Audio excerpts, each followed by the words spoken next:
Hello. Hello. How's everybody today? I hope you had lots of fun. I hope you were having a good day. And I hope it's going well tonight too.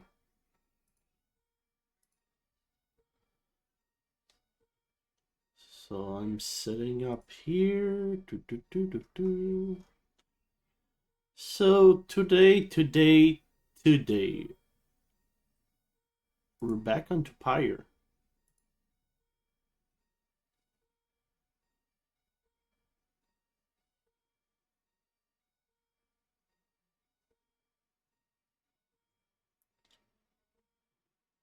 So okay, seems good on that front. Show me the game. Hey, we're back. And I've made some small tweak and change in my physical setup on my stream, so I hope you will like it. I hope the sounds will still be good. Checking my mic, yeah.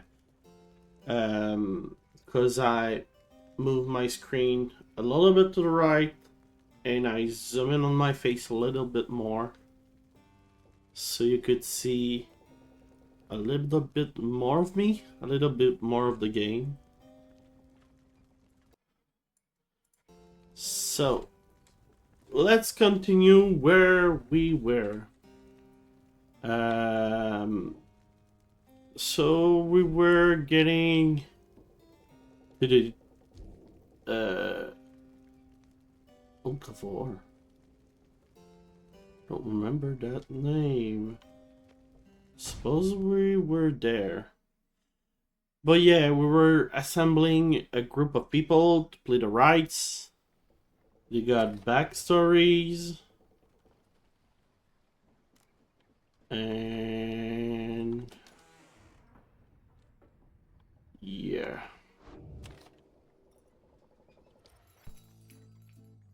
Nothing to sell to me. Oh, so we were back right in the rights. And I don't remember at all the voices I gave the characters, so I will try my best. Having landed on the hook of wars, you and your fellow exile now anticipate the hour that the rites are to commence again. Oh, what was her voice? Why do you think, Tizao? Don't I look just like Mr. Headwind? Which,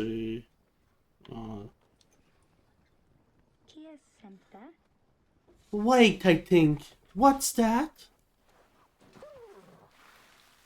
A serpentine creature emerged from the water, followed by several other of its kind. You recognize it as a worm.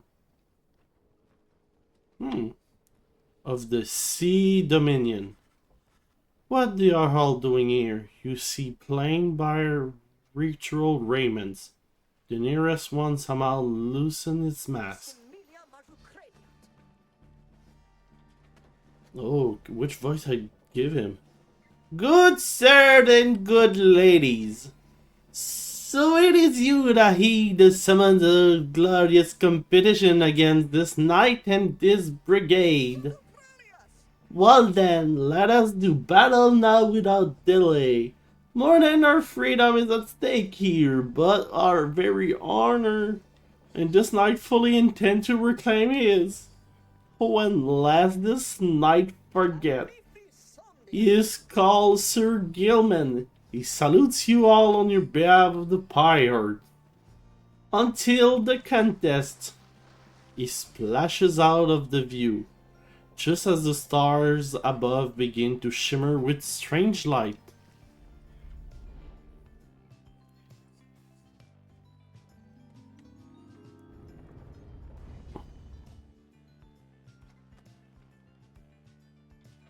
Mm-mm. Relentless, aren't we, reader? Even the vastness of the sea was not enough to thwart your coming here unto the hulk of Orus. You would be wise not to underestimate your adversaries here, despite their pitiable look. I am, of course, referring to the Pyre Hearts. These rites are but another war to them, and that makes you their mortal enemy. Okay. Expect your battle to be glorious. So we fight on a ship deck.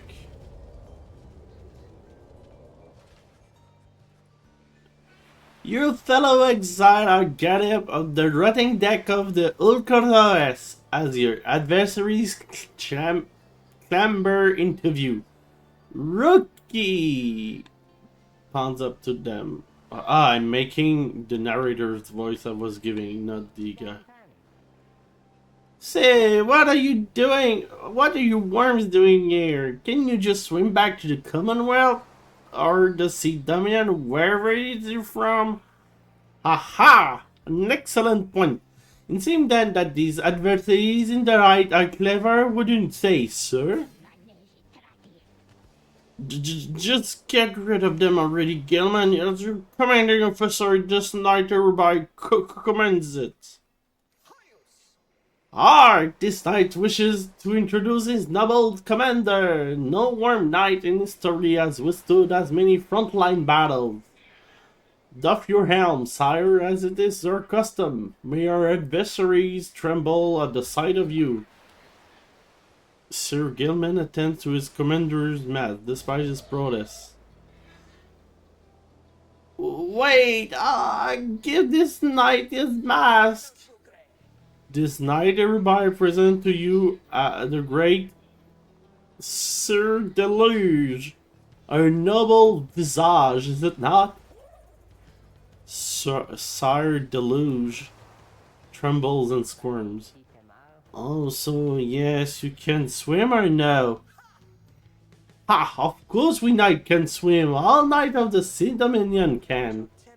But we are exiled in this land, the same as ye.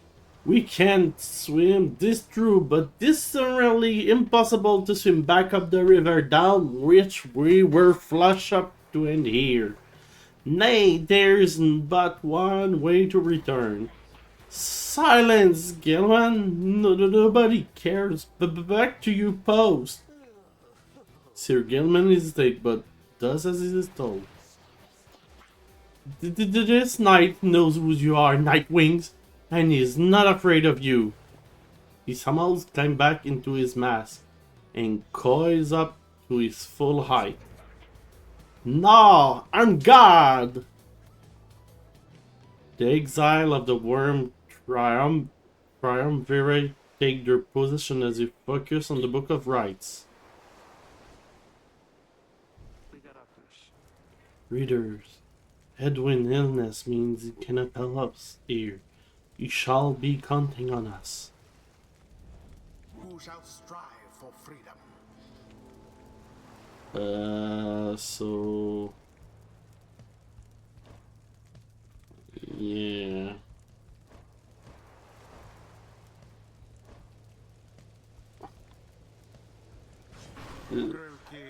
Let's choose Rookie.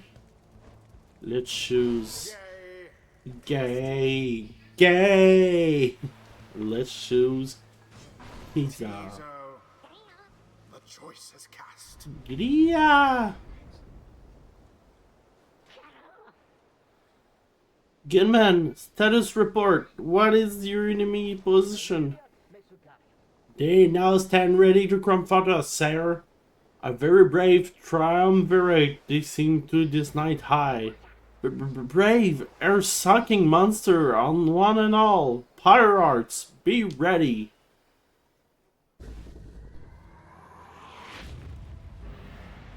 Begin.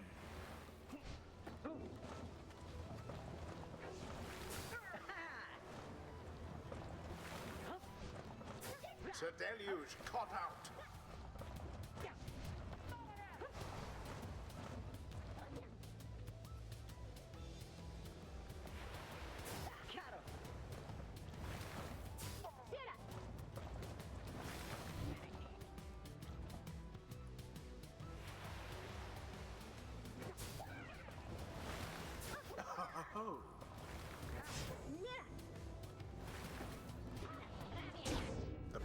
to glory laid bare.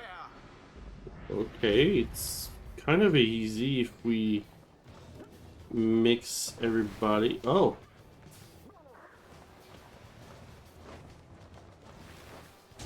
Your pyres Okay, okay. They're not quite good, but they're fast, so...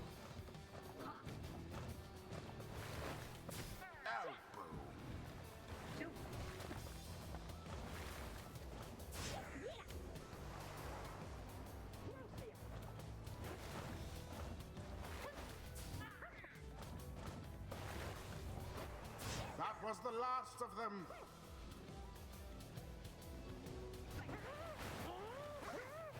No.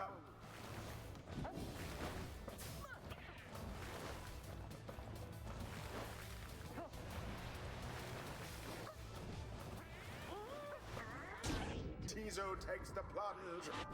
Okay. Now go.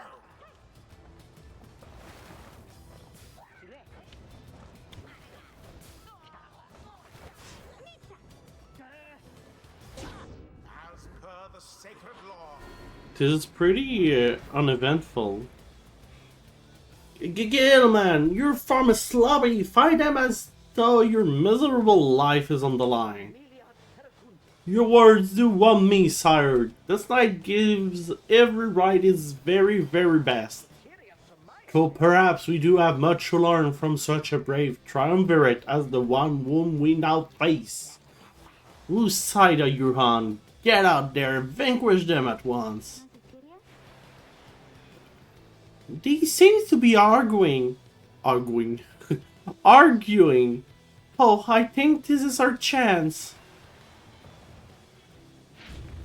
There seems to be dissension in your adversaries' ranks. 'Tis little wonder these fool worm nuggets.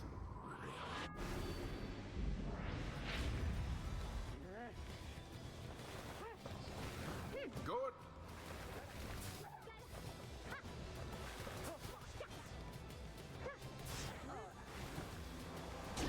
Vampire weakens. Ooh. Now end the ceremony.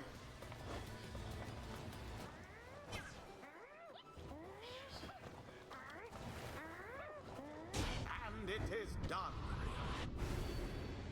The Nightwings Well, once again prevail. that's easy.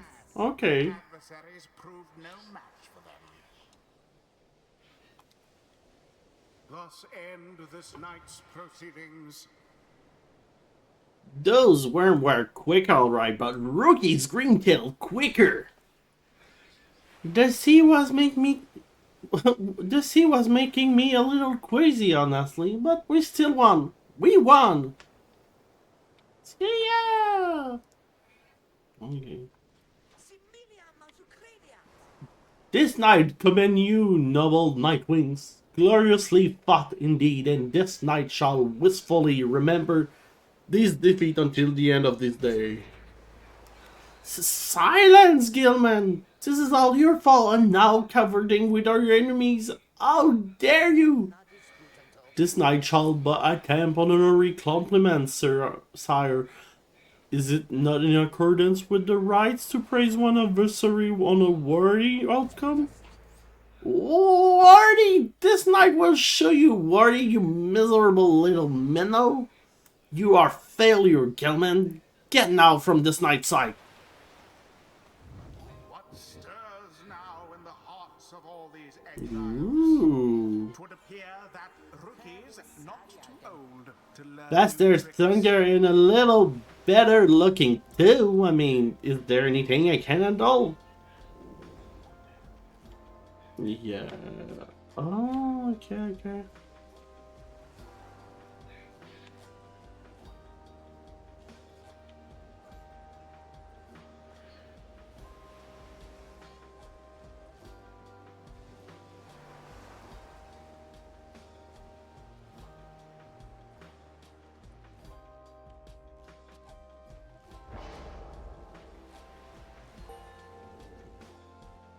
Okay, she's good.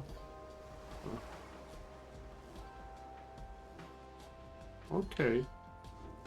until the stars align.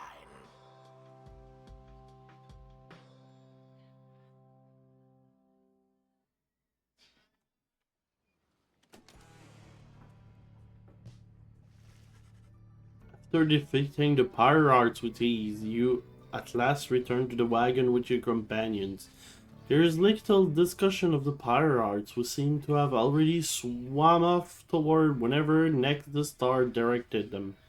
Instead, your fellow exile attention turns toward your companion who was absent for the ride. How is it doing? The lone minstrel make a sound, but what is the Tariq? But no words form as yet. Something is troubling him.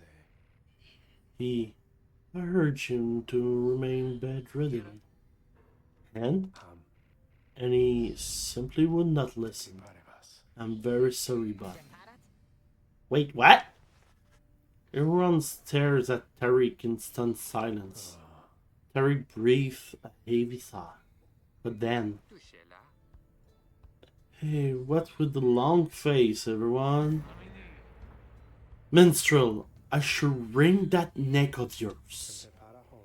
As I was attempting to explain, Edwin is already up and about, despite my having strongly recommended further rest. Those that are unaccustomed to sea voyage and take ill, they are very likely to experience further symptoms if they do not remain bedridden or at least sedentary. Edwin is running a considerable risk of having to spend another night in great discomfort. Wait, are you a doctor? Nay, although I traveled once with one, extensively. Look, I appreciate your caution and concern, Tariq, but I'm pretty well accustomed to discomfort here and had to see how things turns out tonight. I haven't had to stay out of a ride like that before. So you're back among the living then, Edwin? I was just seasick. Nevertheless, your full recovery requires rest. I think we all could use some rest after tonight. Anyway, thank you everyone for your concern. I'm sorry that I worried you or caused you further burden. It turns to you. My friend, what do you say we figure out where to go next? I'm beginning to mix being on solid ground. You follow him outside where the night sky is awake. Hey, I wanted to thank you for conducting the ride back there without me being there. I could rest easy knowing you and the other will get through it. Anyway, I will leave you to your reading. Can't begin to imagine where we'll be off to next. We're well past anywhere in the downside I've ever been. Even Jody hasn't got this far. He bids you a good evening as you turn your attention back to the sky. The stars shine down upon you. What's our next destination? We're looking at the sky. Where are we going next?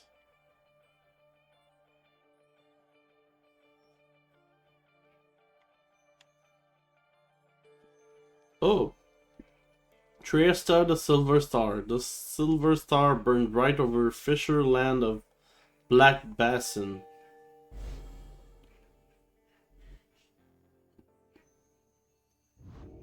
We're gonna see a red horse. Still further north, Dan. Not simply north. This shall prove difficult. What's the problem? Our destination is beyond the deathless tempest. What is that? Oh, okay. A vessel such as yours, ours, has little hope of traversing it intact. Can't we go around it? Given our confrontation with the pirates, our chances back in worm-held water will be even worse.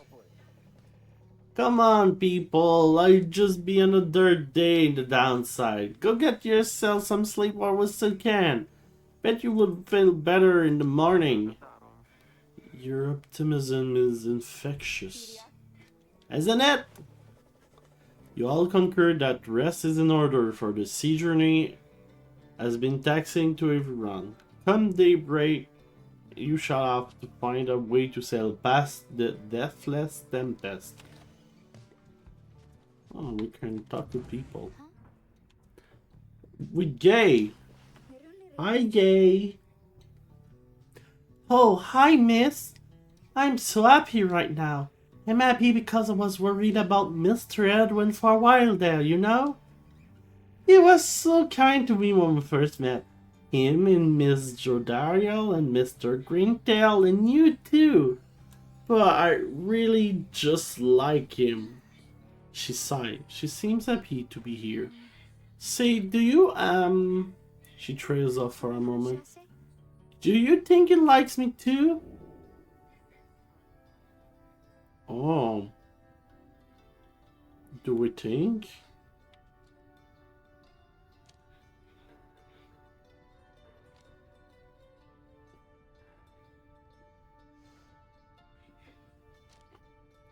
I don't think Edwin it is into her, and I mean,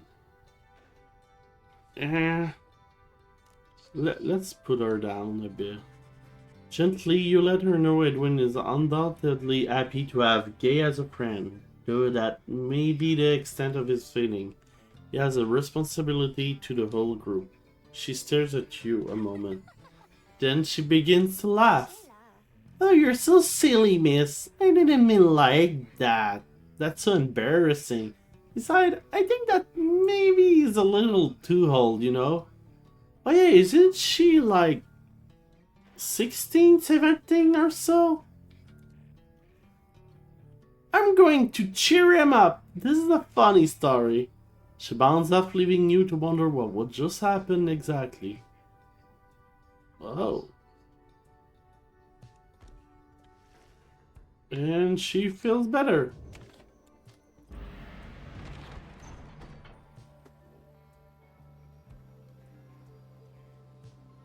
Oh, we have to see the north current towards Stonewall. Valuables fine. Let's go to Fratsy.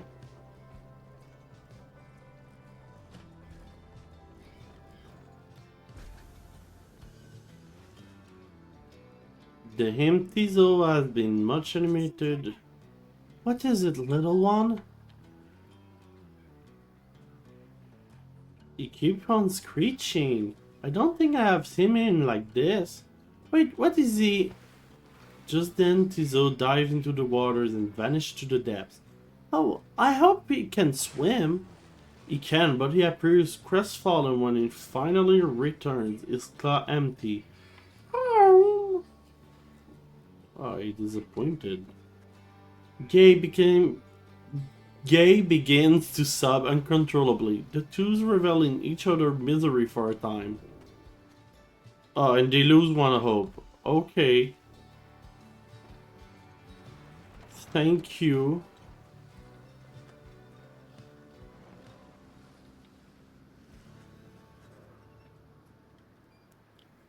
You and your companion look upon the deathless tempest. The stars demand you sail beyond it, yet the very thought is beyond reason. Then something in the nearby water stirs, and from it springs something familiar.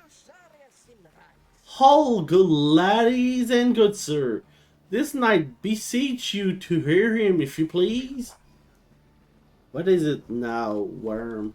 The rites are ended. We have no further need of you. But you do, and in turn this knight has further need of you, good lady. Out with it then. Let us be joined. Let this knight join you, please. Can you believe this, Edwin? Not really, no. Nay, look, yet no surprise. Your valor and your right did stir this poor knight's soul. He swears to you upon his long lost honor as a would-be knight errant of the Sea Dominion that he shall serve you to the end. What about your other worm friends back there, the pirates? They are base cowards! This knight can no longer abide some spineless character having witnessed through glory nor clash upon the hulk of Horus. Never before have we been trounced so thoroughly. And furthermore, this knight shall aid you passage through the deathless tempest. Is it not so that you seek a passage to the north? With this knight aid, you shall achieve your wish. Sir Gilman continued to precede you for quite some time. He seems to know a way to cross the storm, some sort of long-held secret among worms exiled to these waters. Jodariel pulled the rest of you aside. After Edwin gave her a look. Are you most sure that Sandal will want this thing along? Mostly sure. Sandalwood wants someone for each mask, and this one seems about as good as we're going to get. Jodariel glowers back at the worm, who tries his best to look presentable. Edwin isn't more gracious. He tells Sir Gilman that if he promises to help you cross the deathless tempest, then he can come along for now. This night is our joy, and he hereby swear to see you pass the storm. Though first, this night requires your consent. Give unto this night your blessing in the name of the Nightwings, and thus shall he go forth.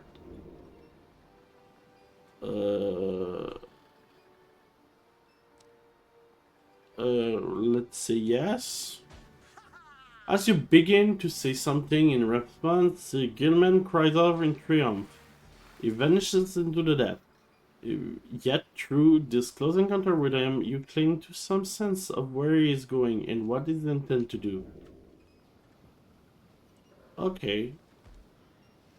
Well, thank you, Sir Gilman.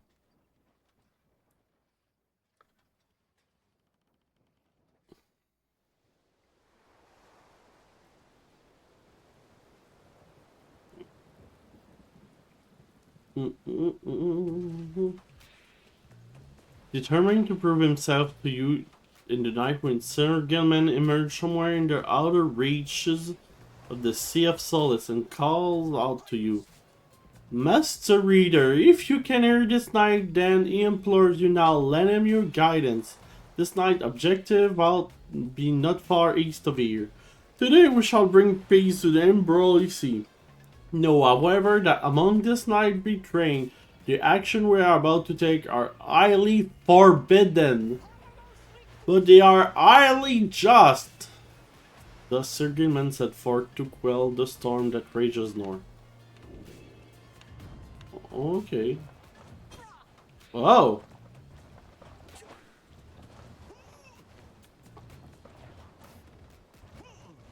Okay, so he sprint, but he can slash people. Ah, that's so interesting. Hark, yonder lie the foul spawn of unfathomed lords, boiling the seas with their wrath. Exiled worm within this water have long harbored these abominations, using them to bar passage through the downside channel for any save this night unkind. Begone now from here, fiends. This night shall finish what the Under King Horus started. Okay.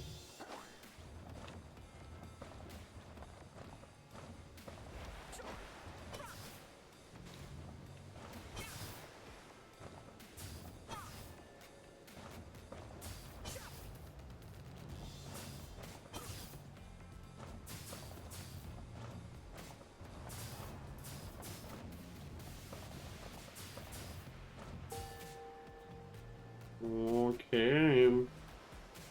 I'm not super sure what I'm doing. Oh.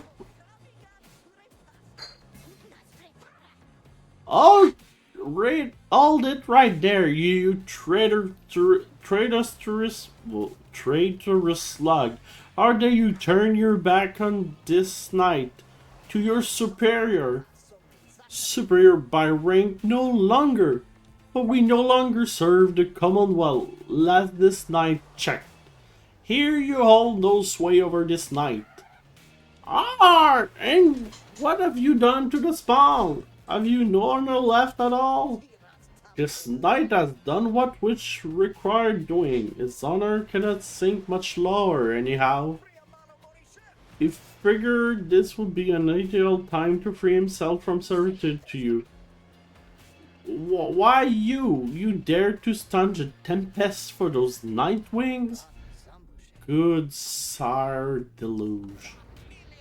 This knight was born to dare. Now come and fight this knight if you dare as well. Arr!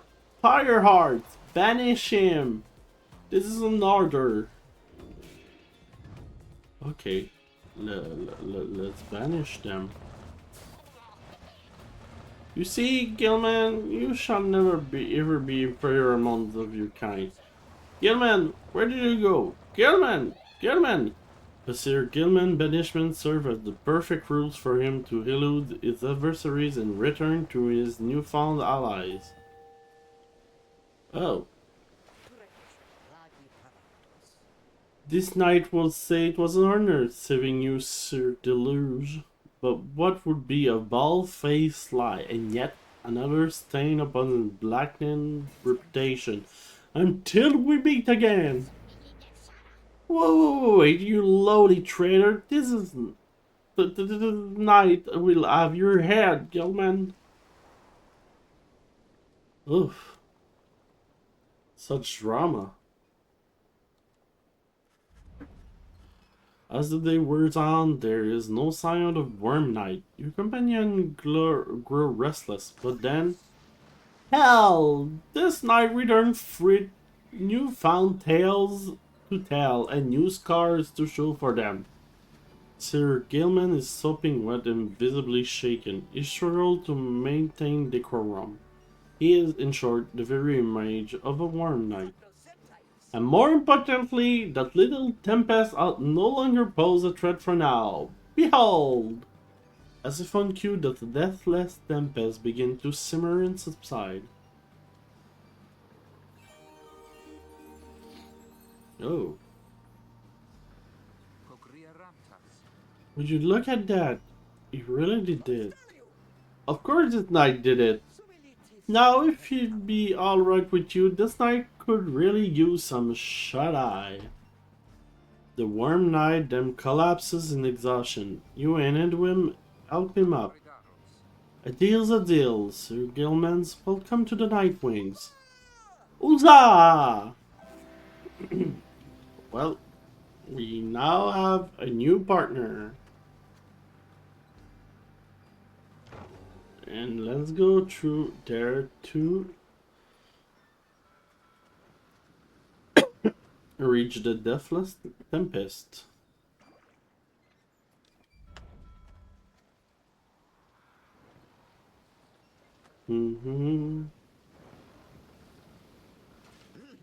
With Sir Gilman's aid, you managed to breach the Tempest. You are true to your word, Worm, and I shall give you that. But now, what? We're stranded in this cursed storm. A most excellent question, and from one most fair. Tell me that once more, and I shall tie you in a knot. Ah, and from one most spirited as well. This knight was wise to side with ye. Just where do you turn from here? Answer the question now. Sir Gilman does no such thing, although eventually doesn't make note of a specific current that should lead you to the lands beyond. If I may, I can corroborate Sir Gilman's account. We are close to making landfall. Then let me be the first to say, let's go. Let's go! Say, Tariq? Hi, rookie, what is it? That loot you're always carrying around. You know how to play that thing, don't you? Why, I suppose I do. Good, cause I was thinking it's a little gloomy here, and we could use a little tune to lighten up the mood. Know what I mean? Hi, then let me see what I can do.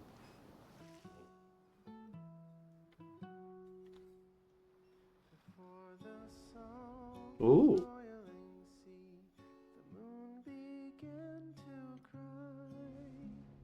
The valley ran with sorrowful tears and filled the waters high. The misty morning over the brine belies a leaden sky. The stars all hide away from the chill until the evening rise.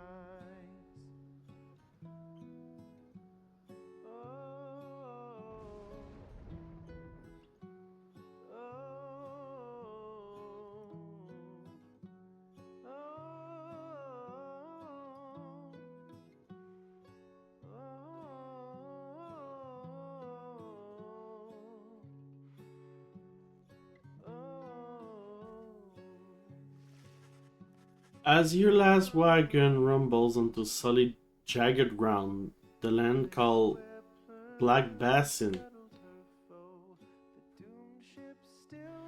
your fellow exile unpack the wagon so you can stock of all best to reach your destination.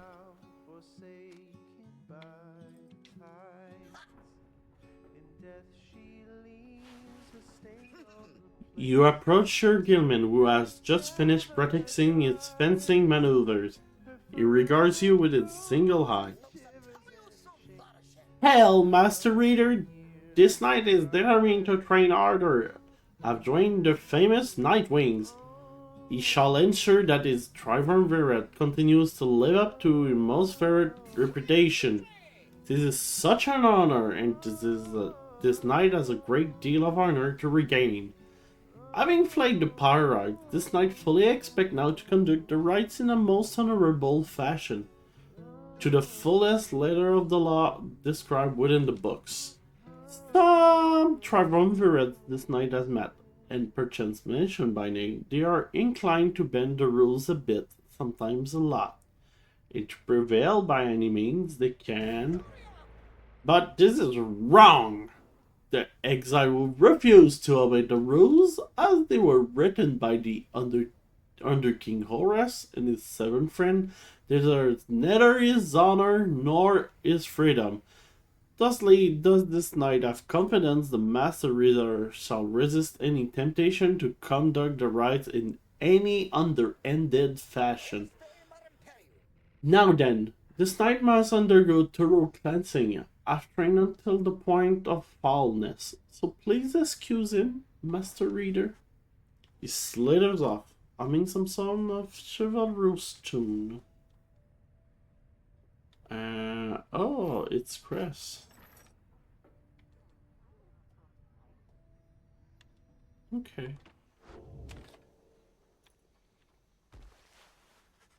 You find that Edwin has asked for several volunteers to scout the area and report back. Alright, everyone, don't go too far, and let's meet back by dusk. Please use caution. The exiles dwelling in this land are, well, rather territorial. For your part, you remain with the Black Wagon to keep watch. You see occasional dark shapes soaring across the sky, but none of them draw near enough for you to see in any details. Eventually, your companion makes their way back, and everyone arrives as planned or earlier. Hi everyone, I'm back! I've come back! Gay returns from east with little to report, save for word that the glowing molten rock there is very, very hot. This knight yet lives, although he has little else to report. The newest member of the group, Sir Gilman, returns from another pass, visibly shaken. He appears to have discovered an intense fear of heights.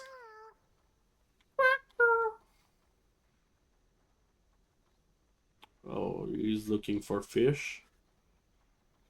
The little imp Tizo seems disappointed to have left by the water behind. He remains with you near the wagon.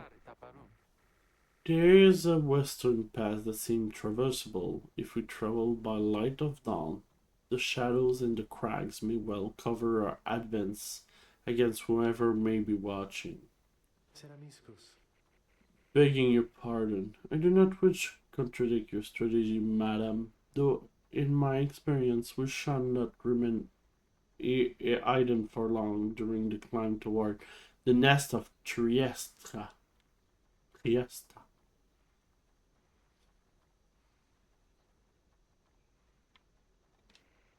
The exiles of I-Wing remnants. Oh, you may have no love for them inherently, but have no such qualms with me for now. I may be able to negotiate safe passage. Negotiate with them? Then Edwin steps in as Tariq bows and backs away. Hey, let's not decide on this just yet. We're not going anywhere right now. That's much we can agree on. We'll decide our best to go ahead come morning. For now, let's take the rest of the afternoon and get our bearings. Judariel glares at the skies as everyone else disperses. You have the rest of the day to practice your vocation.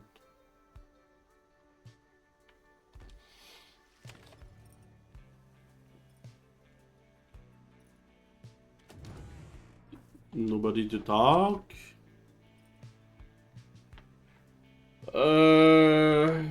Resource.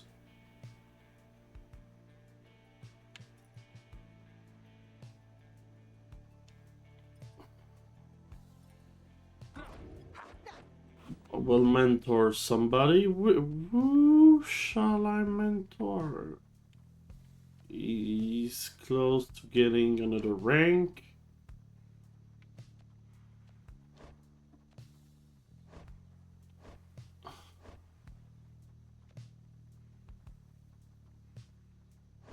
Oh, okay, no, they are already at that rank.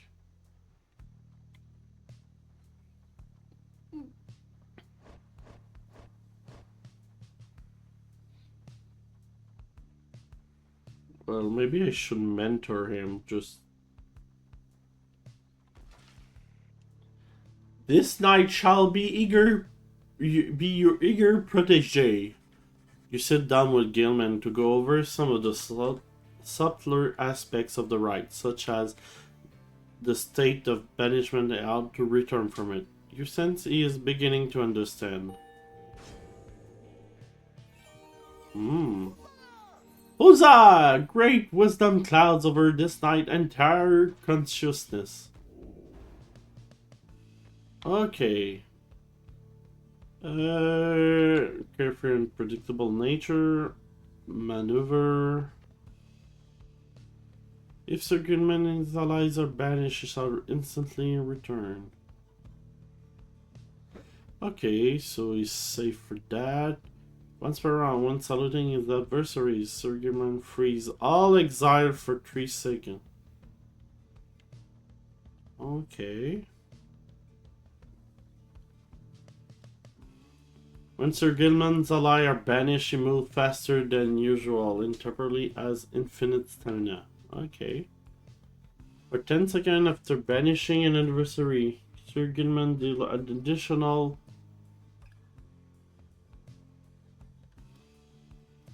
Okay. After Sir Gilman banished an adversary, one of it bashing... Oh, okay, so that's good. After using his slash, Sir Gilman can use it again to instantly return to his previous position. Oh, so I could do... Shoot! Okay.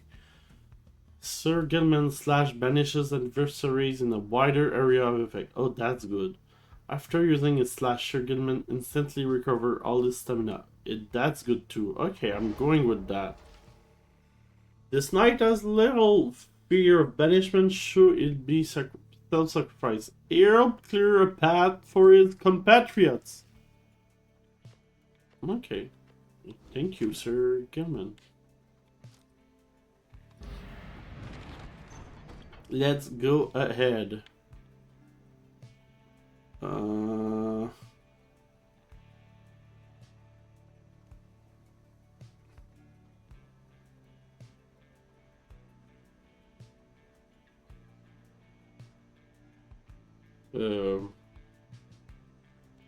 I think I should talk to the harps. Tariq seems more wise and to know what he's doing. Show yourself, you frightened little birds. All day long, winged shadows across the sun. You are being watched.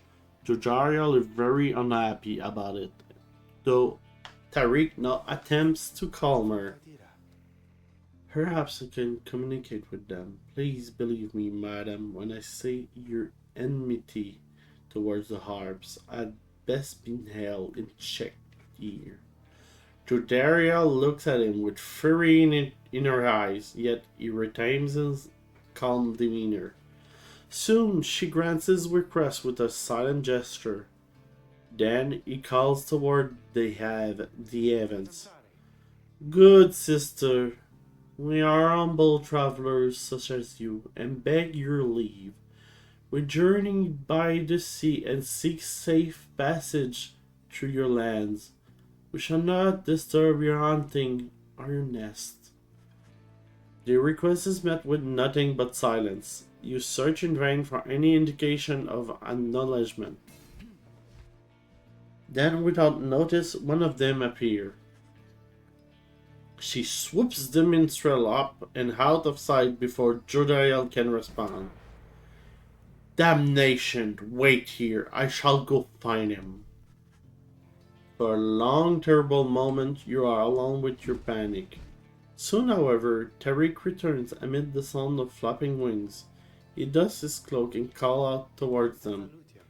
We thank you for your hospitality, good sisters. We shall be on our way. Having seen this, Jodariel's return sullen. The exile of the High Wind Remnant are letting you pass for now. It seems they are having some dispute within their ranks, and wish no further troubles for the time. It is a warning, one that leaves Jodariel fuming. For Hope! Oh my god. We're not... I think we're not gonna play with her during the next ride. This is so much.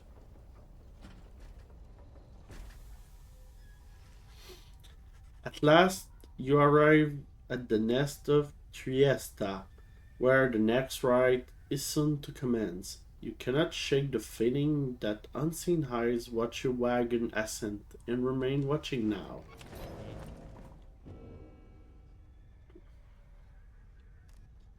Is there something new at the shop? Oh, hi, you guys. What brings you way out here? No, wait, don't tell me. I don't want to know. All I want is you to get the best deal in the downside. Okay.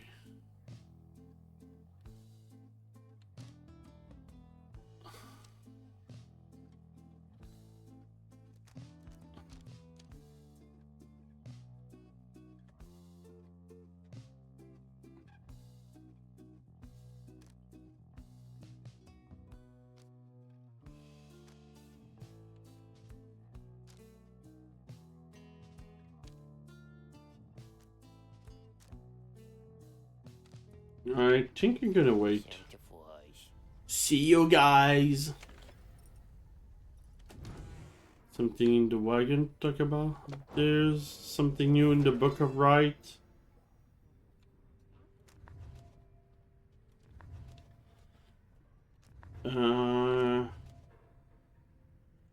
Did I read this one?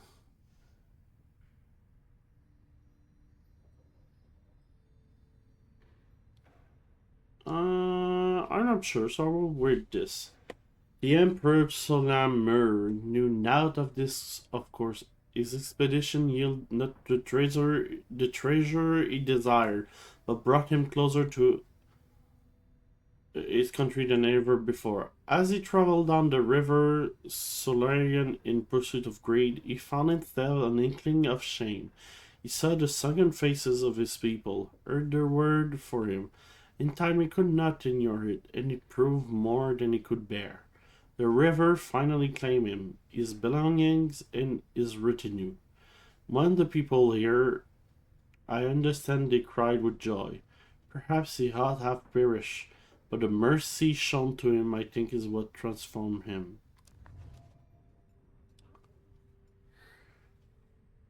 My emperor lay there, bleeding, and alone stranded in the bitter land beyond the river. With fleeting consciousness, he understood the folly of his quest, and the folly of his rule over his country. Thus did he await the last embrace. It was the Hahub that nursed him back to health, and warned him often of the danger he will have to face. Many enemies of Myr will come in search for him, some under employment by the rope caller, some longing openly for cold, uncomplicated vengeance. I was one of them. I plunged into the river willingly. We needed to be sure that he was dead. Oh, okay.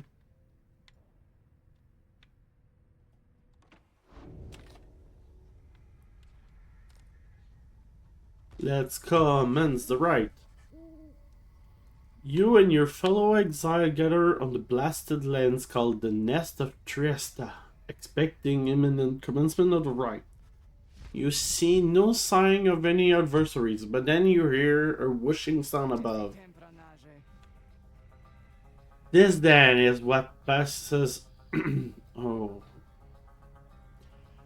This then is what passes for the Nightwings now. Such a rabble, even dressed for the occasion yet.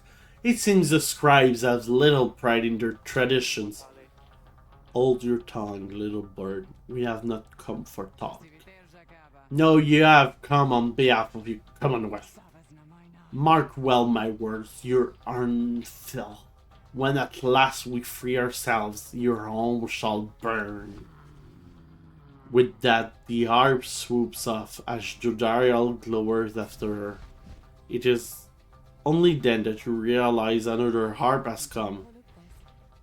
She is quite serious, I assure you. I can help you sort her out in our mutual interest. You know naught of my interests. Let's give this another shot. Hi, my name is Pamita Tain. The surly one back there, that was my blood sister. No need to judge her or harshly, though. We only met just now, though I must say, something about you remind me of her. How dare you implicate that I have anything in common with your hill? Just then, Hedwin shows up and intervenes. He whispers something to Jodariel. No, Hedwin. You cannot be serious. Jody, I'm asking you to trust me on this one. I am perhaps interrupting something? Say, by the by, however did you make it all the way across the sea? Didn't you see you fly in? Trust is something I am loath to give away, Edwin. But you have set our course thus far, and I have followed. So, do as you must. That sandalwood had better have an explanation for all this. Jodariel storms off. Edwin turns to you. What's your take on this one, my friend? Our informant wants someone for each mask. I hadn't expected we run into a harp, yet there she is. What are you getting from her? You turn your attention to Pamita, who has been watching with bemused interest. Ah, a reader are you? Pleasure to make your acquaintance, darling. Well, here am I, Gaze intently all you like and tell your comrade the truth of it. Why don't you? You sense that she's conflicted about something, though you do not know what. You also sense, however, that our motives, ere and now, are earnest.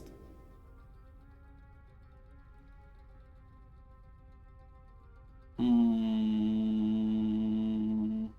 Hmm.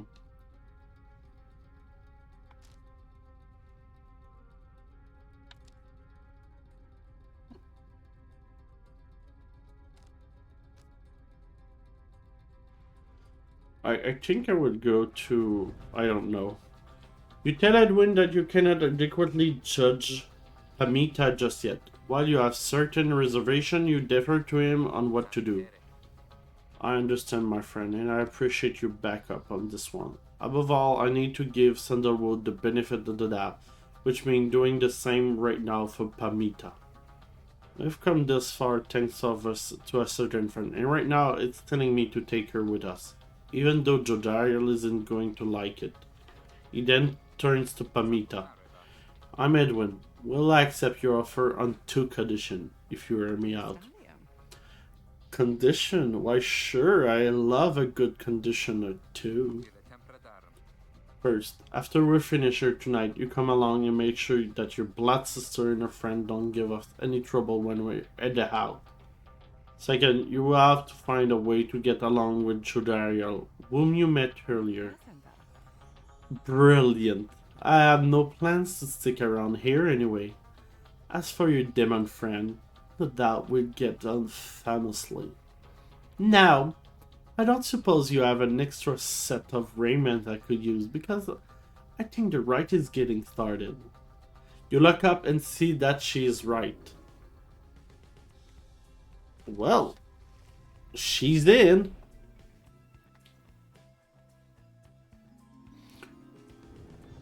Let's do another rite. Let's do another rite.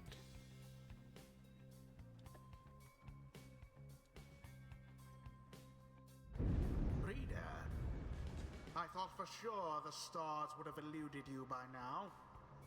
Yet here you are, somehow, upon the nest of Triesta. And you've swelled the ranks of your triumvirate not merely with another, but with two. One from the Pyre hearts, no less. And one who seeks the favor of the adversaries whom you'll imminently face. They are the essence. Winged terrors, as you soon shall see. Can your longing for freedom match their hatred for the vibrant country that was once your home? Okay. From a distance, you observe as Pamita, now clad in Nightwing's raiment, head towards your adversaries in the right. You, what sort of eaten harp would dare take wing against us? Your new companion then loosened the binding on her mask. Hello there, Pamita. Pamita, Blood Sister, stares back at her a while before responding. What in the saint name are you doing here with them? Doubtless come to dig your talons in my back again. No, sister, I've come to have a word with you. Save it, I cannot help but share your poisoned blood. But I shan't ever count you as my sister. You expect me to believe that you came all this way for talk? You waste your time as ever. What's life is not a waste of time, dear sister. Give me a chance, why don't you? What do you even have to lose anymore? Besides, I've come a long way. Silence! You shan't have come here, and the time for talk is long since past. If only you could see yourself. Again, consorting with my enemies. Fine then. Savor their defeat, but I warn you, stay away from me. Pamita says nothing more as her blood sister turns away again.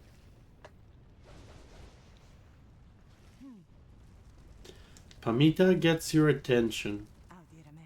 Listen to me, reader darling. The rest of you are ill-equipped to navigate this place. Let me conduct this rite on your behalf, and my wings will bring you victory. Dear lady, your words ring true. This knight is flattered that you have not eaten him as a tendency among your kind. This knight hereby voluntarily expulsed in the triumvirate for thee. Sir Gilman refused to participate in the rite this night so that Pamita can face her sister. You observe the treacherous terrain. Pamita should be better suited to the rites here than the rest of you.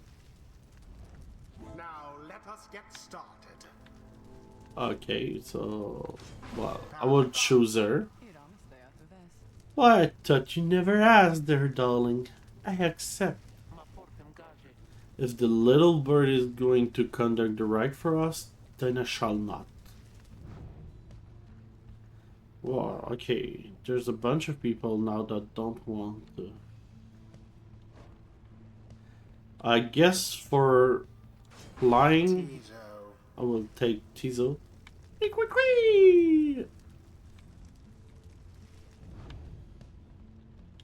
And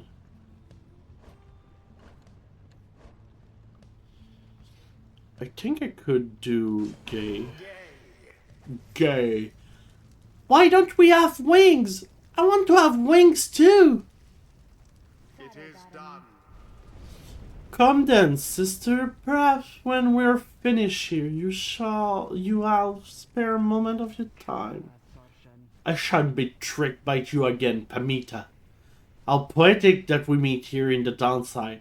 I can't think of nowhere else where I would rather see you rot for what you did to our people and to me. Pamita seems to sense your presence and then catches your attention. Hello there, readers, darling. If I'm not to be at your mercy in all this, I'd like it very much if you could minimize how often I'm to wallow in a state of banishment. Quickly, let me show you what we sister of I-Wing remnants can do. Reader, you put yourself amidst a feud between two sisters? That seems entirely unwise. Okay. Even for you. Tread lightly around that exiled Pamita. Her kind's all but forgotten Saint Triesta's grace. Oh, she can be invisible and do all that. Okay, she's cool. See, darling, we're not so bad. Now I suppose we better get to work. Just don't go underestimating Tamita over there. I trust you'll do the best you can. To the skies, sister. Talon formation.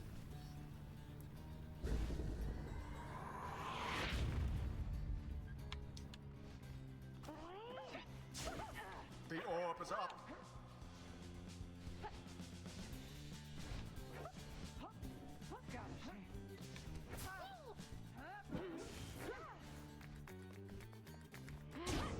The night wings Pyre. Oh, okay, I will have to jump. So was it? Tell me something. You know how to fly. Whee! Then listen up. My blood sister here, she'll shoot right past you if you're careless. But we are simply cannot get much altitude down here. If she goes for an unfair trick, just jump for it. And that catch her in her hack. She always hated when I used that to do to her. Okay.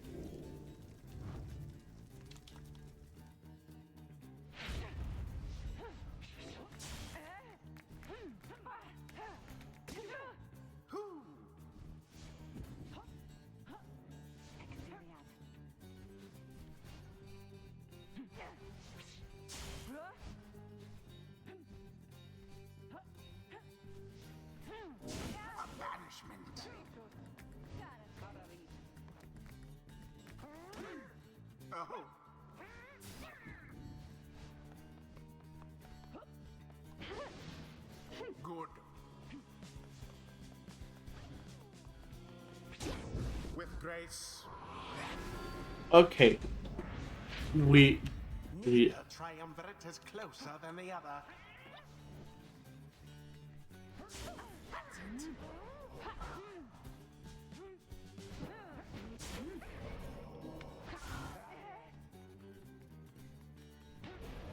Pathetic. uh-oh. Oof.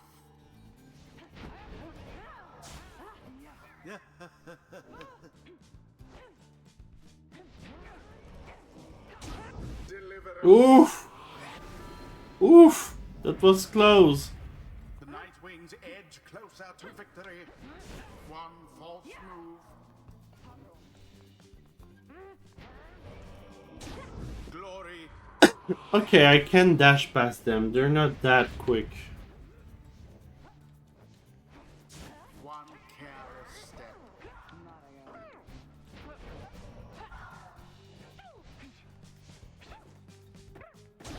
Onward thus to greater glory. Boom. Okay.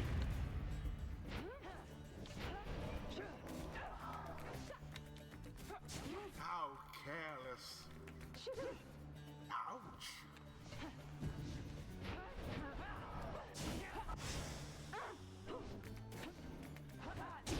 You Ah. yourselves wide ahead. Ah!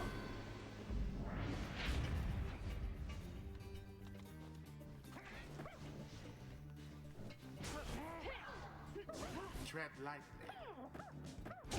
Glorious. Damn you, Pamita. You are not true Thane. To think that you have the gall to call me sister, still after everything you rub upon us. I hate to break it to you, Tamita, but I don't think my action, however much they hurt you, had any effect on your familial status. Look, I know I've wronged you. That's why I'm here. You don't know my side of the story. Your side of the story? If I wanted to hear more about... If I wanted to hear more lies and deceptions, I ought to have asked the Commonwealth to stay my sentence for a while. Well, if you have to come all this way to face me, Pamita, then come and do it.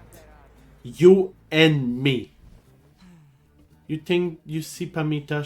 You think that you see Pamita shake her head. Everyone, stay back.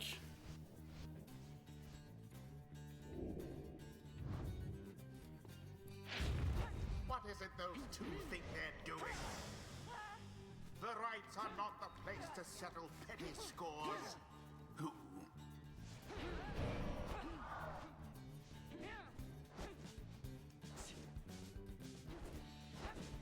And it is done. Boom. The Nightwings prevail. The scribes themselves surely have taken note. The ceremony Woo. is complete. You Commonwealth fell. Only though that traitor Zeld could you have beaten us. You postponed the coming of our liberty, but we are ever patient, and our sisters on the other side shall have their day, with or without my aid. Tamita, wait, please. You found good company there, Pamita. May you wither here with them. I hope sincerely we shan't ever meet again. Pamita stands motionless as her blood sister departs. Sure, I don't see why not. The 8 scribes bless us with their ways.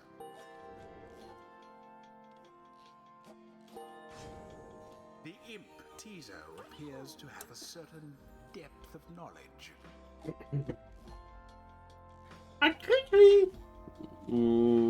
Okay, he's happy.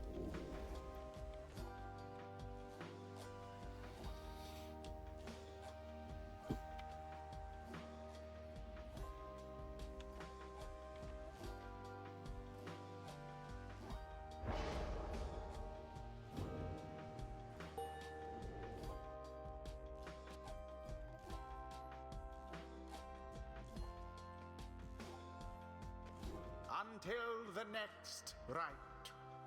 Okay. Looking good.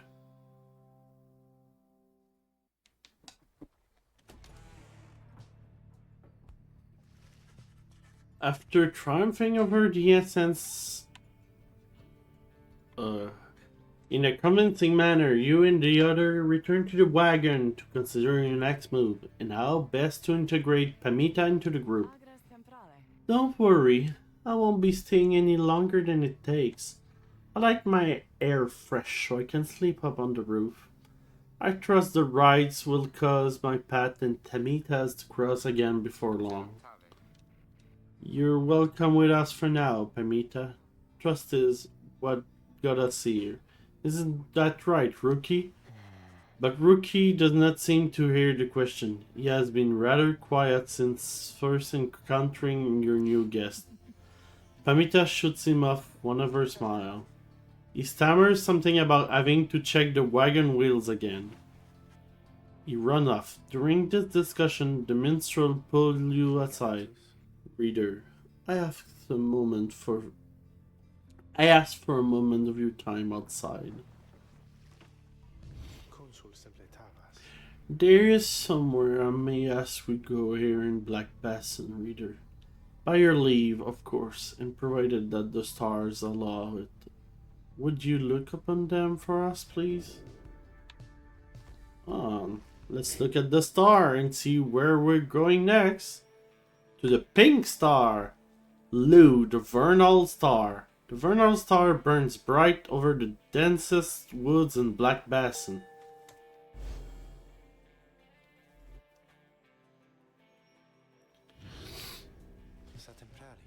The glade of Lu, directly due west. Then it is just as my client indicated.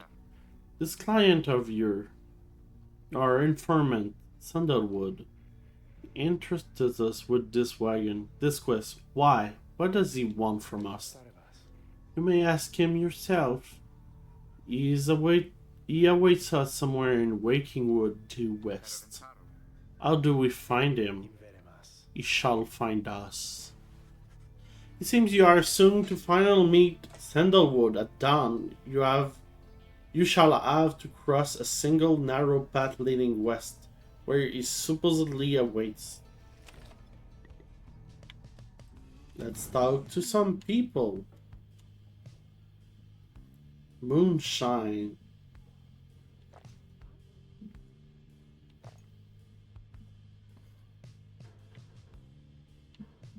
Ah, I can see what they are all doing.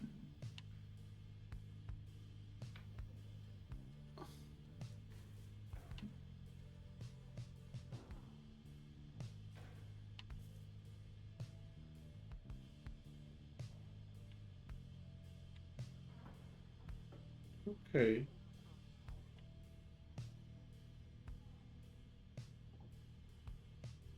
Okay.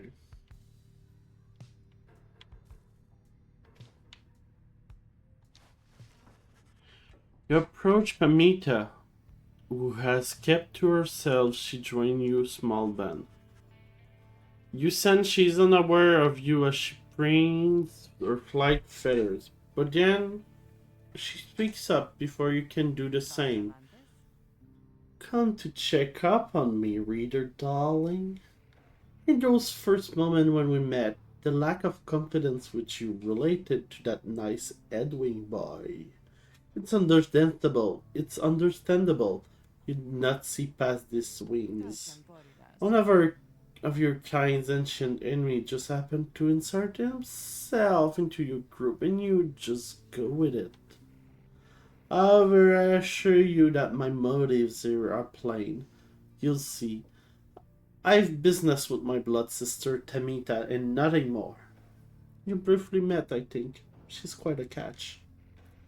As to the little quibble between us, well, it's a long story. All in all, one that's frankly no one's business but hers and mine. Surely we'll run into her again. Maybe not soon, but in time. And we have the rest of our long lives to wait. Anyway, Happy to aid you in my quest until such time, especially to the extent that it aids me in mine. A simple exchange. Until then, stay vigilant, darling. We needn't concern yourself with making small talk with someone like me. And besides, we harps have a saying, liars abound.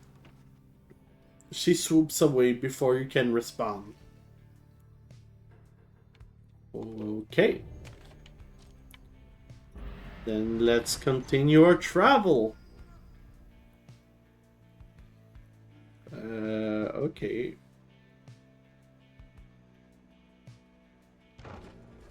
But I have nothing else to go. The wagon has hit the snag, descending the black crags. It's fully stuck. Jodariel is not pleased. Where is that blasted little bird? Not this. Though you lack Jodariel raw strength, you join in as she attempts to dislodge the wagon. At last, with a roar and a heave, she forces the wagon back onto solid ground. May this sandalwood be worth all of her hassle. Thank you, Jody. I'm guessing Sandalwood doesn't like being to be kept waiting.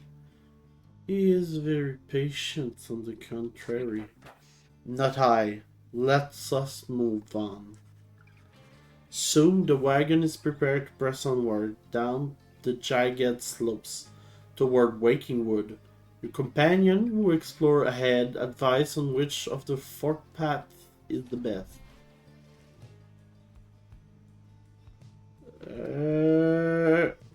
Flamberg.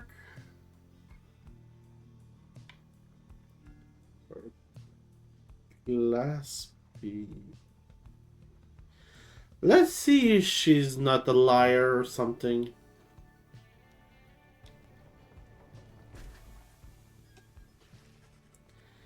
Having gone the route Pamita recommended, she directs you toward a particular crag, no more conspicuous than any other. They clip our wings before they cast us down, you know. But just the same, we learn to flit around a bit. Just watch. Pamita swoops up to a nearby peak and disappears behind it. She does not keep you waiting long and returns bearing an item of some sort.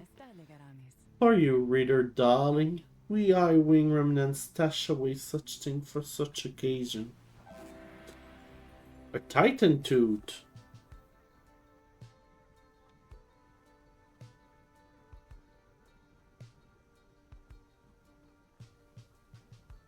Oh, okay.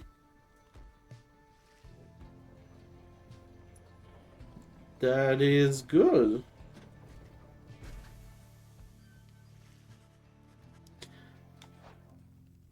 I cannot go to my equipment menu.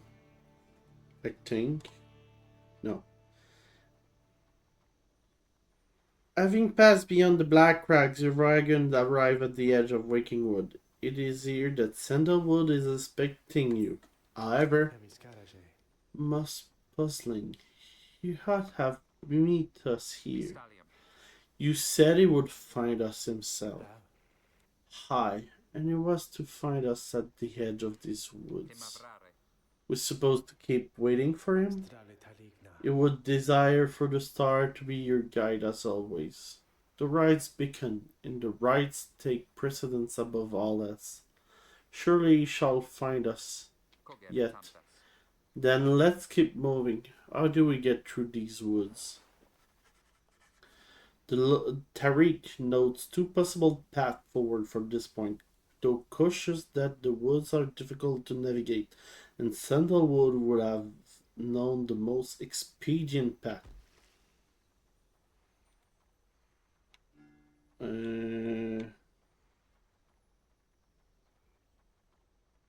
Okay.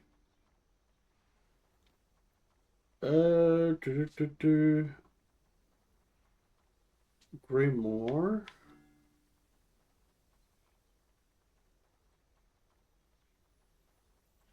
Let's go to Needlefield.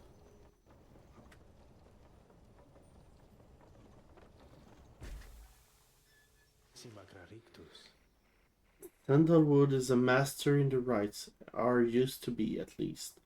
Then well, it is not my place to say.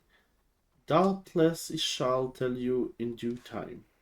Now, if only we could find him. He used to mentor his own companions in the rite, not far from here.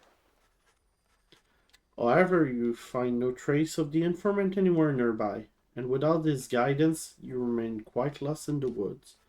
The wood seems to have encroached. There is no path forward, while neither of the paths leading backward appear to match the route you took to this point.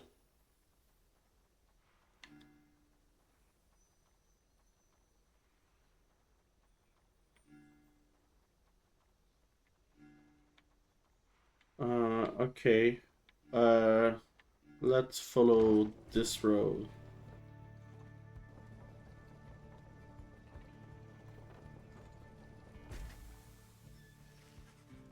The woods are so disorienting at this point that you decide to break camp and survey the surroundings for any clues.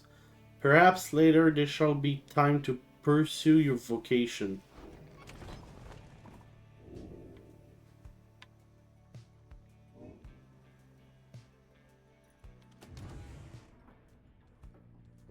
Let's... Greeting you, lovely reader. I am at your disposal.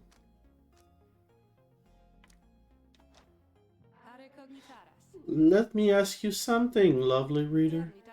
Have you any idea how long I've been in prison here? Well, probably 1,000 years.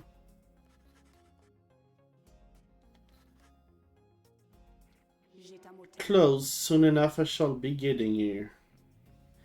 I have been in prison thus for 837 years.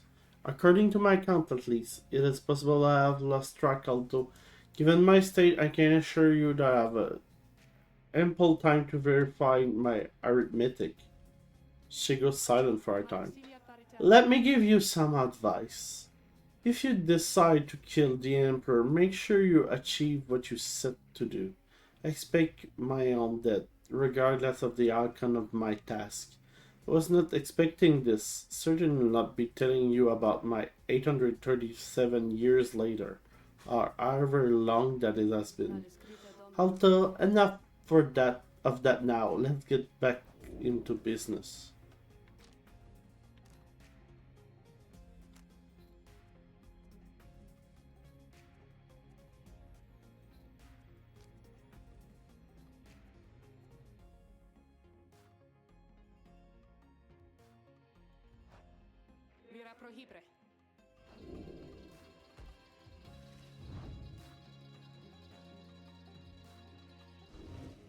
Oh, yeah. She's doing challenges and now it's unlocking one after another. Okay. I don't really care, to be honest. He was here! He was here! You mean Sandalwood? If I may ask, how can you be so certain? I think from this. It says something. I don't know what it says, but I feel like it has to mean something. Gay produced a small strip of bark she found in the ashes. At first it seems like nothing of interest, until you see a message carved on the inside.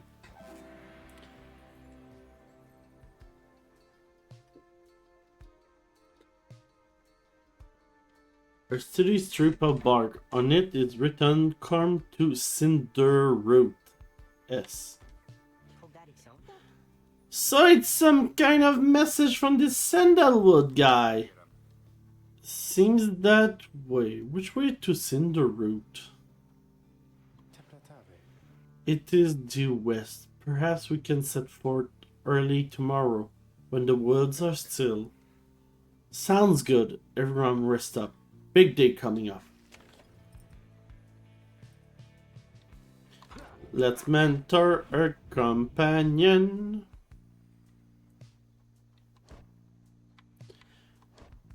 He's... could be level 3. She already is. He's not. She's not. Far from it.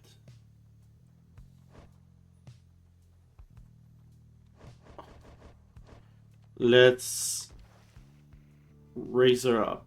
Fine then, let us chat together for a spell.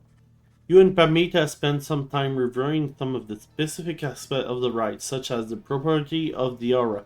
You sense she's gained something from it. Well, Tamita, soon I'll be catching up with you at this, whether you like it or not. Let's see what she has. Swiftness, mobility, aggressive capabilities. She moves faster. Better dash. Swap plays. She can be quite fast. Can be faster if she banish.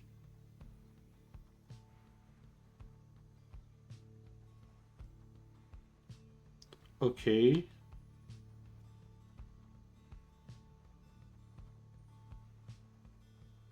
Wing Fury effect. What is that?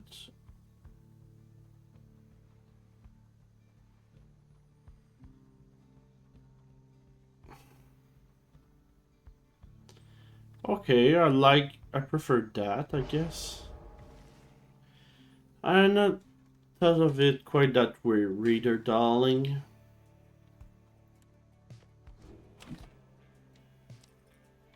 Let's go. Cinder Root.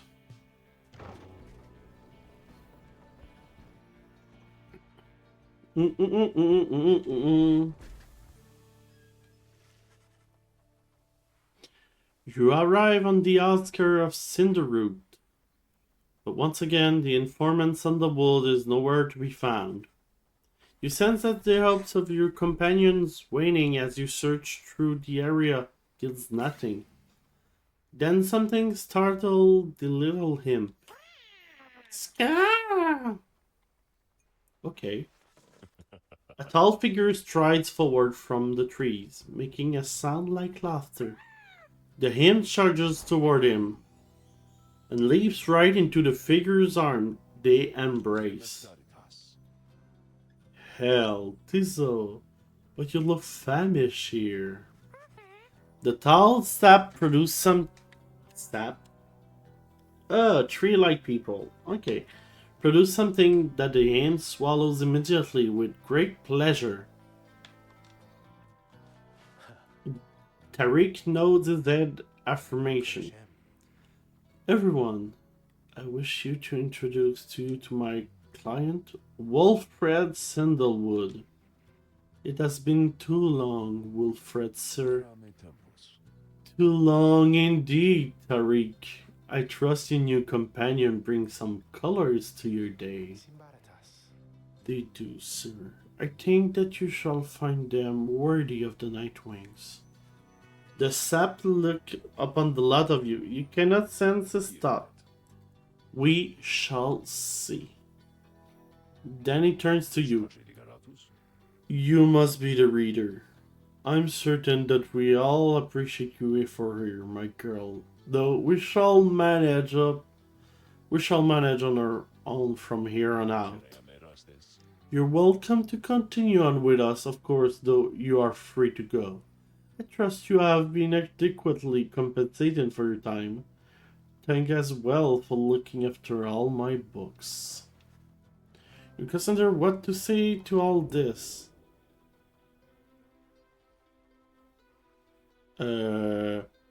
Well, I want to stay. I want to leave or something.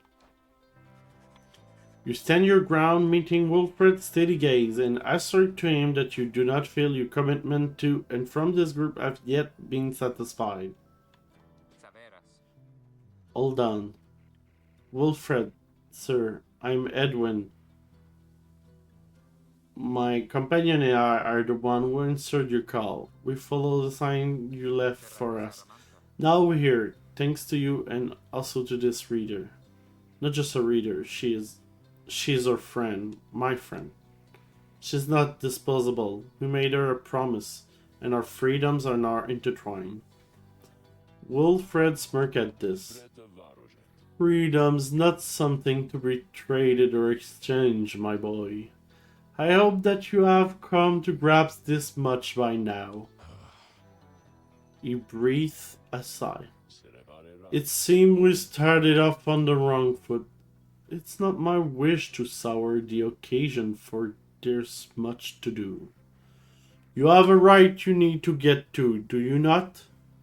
I'll come along, though shall not interfere. But it seems you have a kinship with these readers of yours. Now then, Tariq. Hi, Wilfred, sir. Come, let's have a chat. Of course, sir.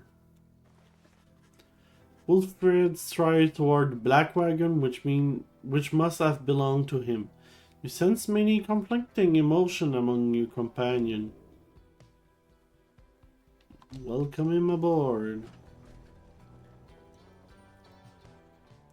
Okay.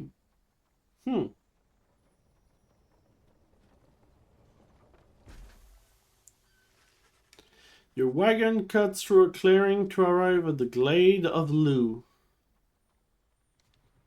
Where the star directed you. Wilfred nods his approval, but leave everyone to the device.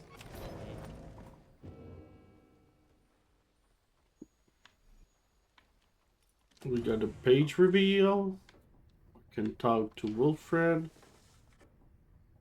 As you approach Wilfred Sandalwood, you feel very much aware that you reside within his black wagon rather than he is in yours.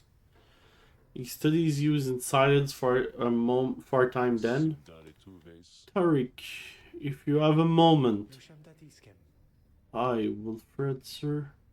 What is it? This reader, you deem her worthy by your estimation? Tariq tilts his hat in your direction. If you wish my own estimation, Wilfred, sir, then I do.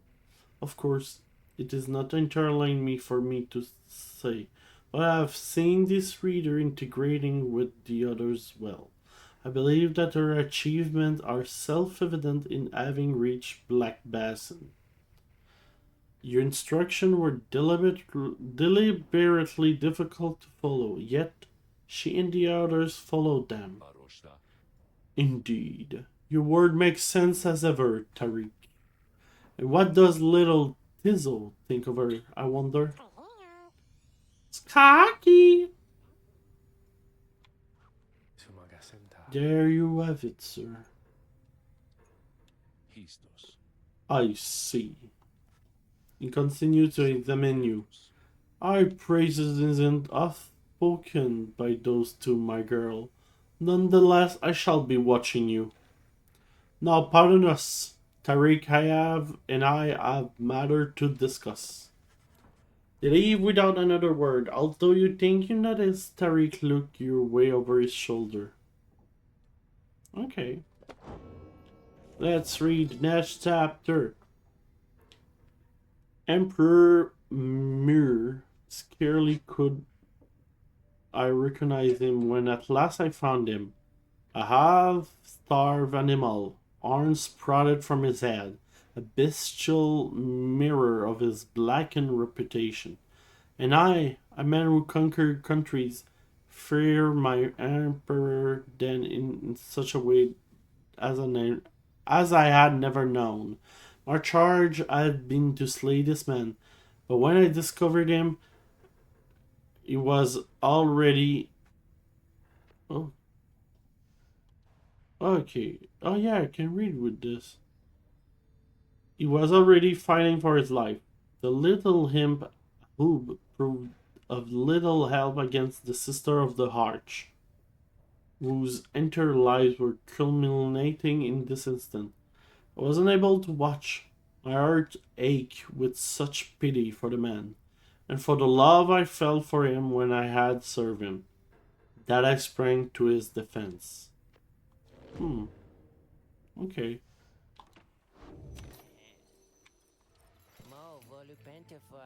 Hey, you guys, you know, I guess I didn't get the word out about this new franchise will reopen here just now, so we'll give you a great deal. Just tell your friends, okay?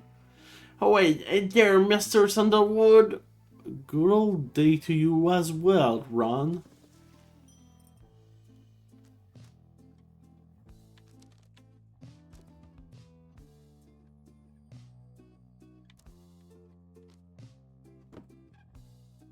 Well, I don't need that anymore.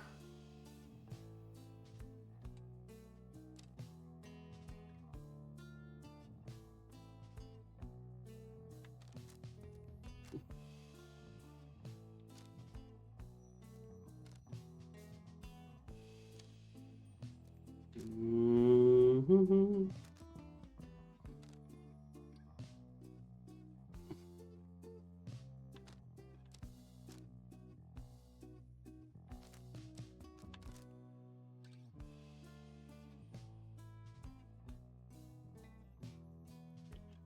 I think I will need this to do some cash because I have not a lot of cash to use.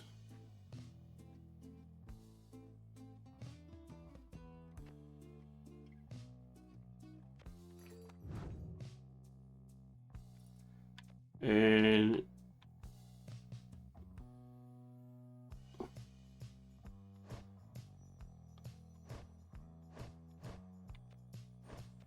well, what do you have?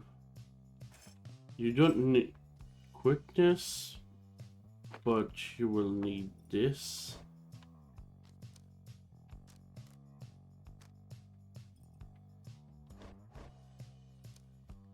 I don't mind you being more quick, and I think you will be better with that.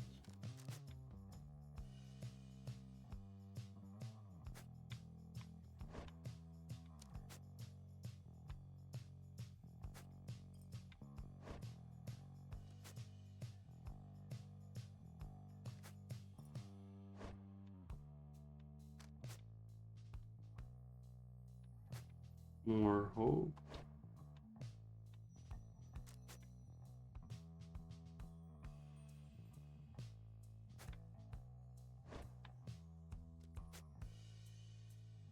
Oh, can I do that for this? Okay. I'm gonna wait then. Thanks, guy. Good luck in that thing you're doing tonight. Okay. Let's do another rite. You and your fellow exile arrive at the sacred site of called Glade of Lu, and now look at the star in the sky to signal the beginning of the next rite. The woods about you bring a sense of tranquility you have not felt for some time. But then you notice one of the three moves. It shuffles toward you and regard you with an exaggerated bow. Well, goodness, by the root of loose Chlorian, it will appear the rumors are correct. The Night Wings have returned. Oh, but where are my manners? A moment. The sap clapped at his mouth with his wispy fingers. Much better. H. Manly Tinder stuff. At your service. Perhaps you heard of me.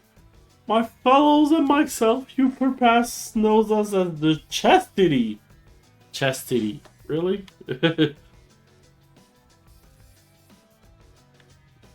We should all stand against you in the rights. For now I'm just willing away the time making small talk. Now then, as I have introduced myself, your turns. To whom I am speaking?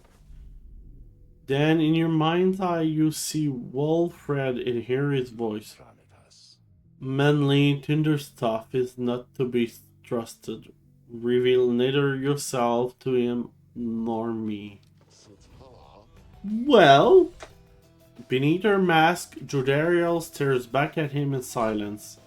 You suspect Wilfred's message may have reached every member of the group. Why now? How very rude indeed. Well, fine. Ignore me, but you do so at your peril. And anyhow, once this evening ride commences any moment now, then I'm afraid ignoring me won't be an option any longer.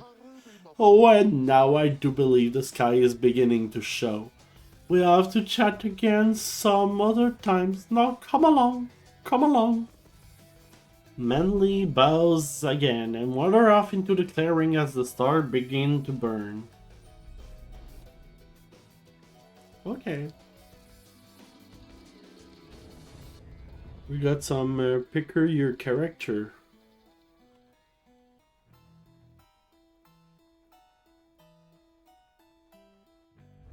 Once again, the stars align themselves before you, reader. And here now, at the Glade of Liu, I have to say, you've come so very far.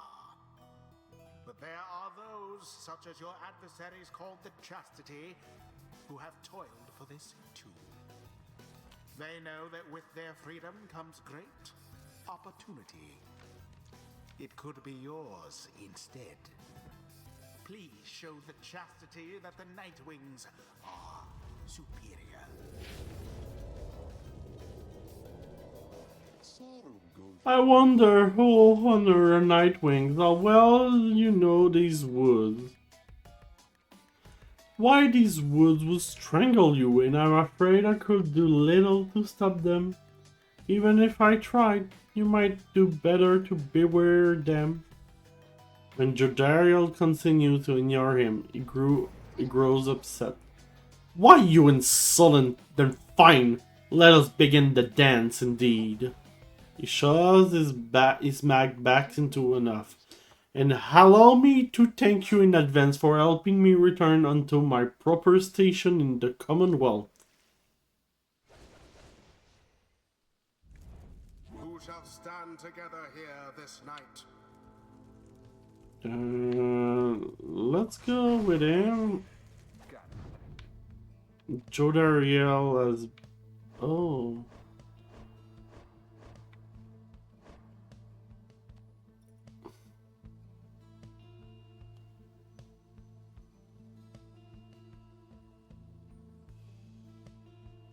Okay. Jodariel.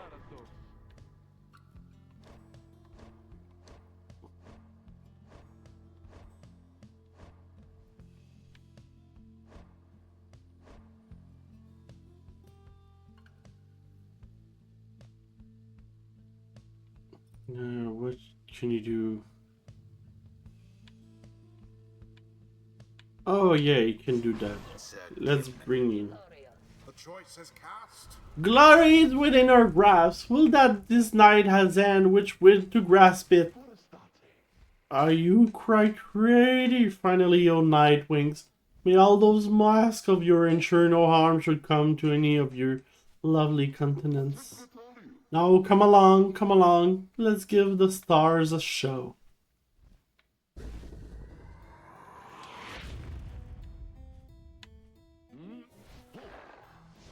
Oh, what is that? May I present you Humboldt Manley Jr. Why, easy every bit my equal in his poise to guarantee tender stealth. Oh my god. Lion shall have a bright future. He goes on and on about this sapling for a while. We have to shut him up already. I could not agree more. Now isn't it just the most precious thing you ever seen, The sapling is nothing but an extension of Manly. If he is banished, the sapling shall cease to trouble you as well. Manly and his offspring hold no small degree of influence within the Commonwealth, reader. There are many who would welcome his return, though none so much as he himself.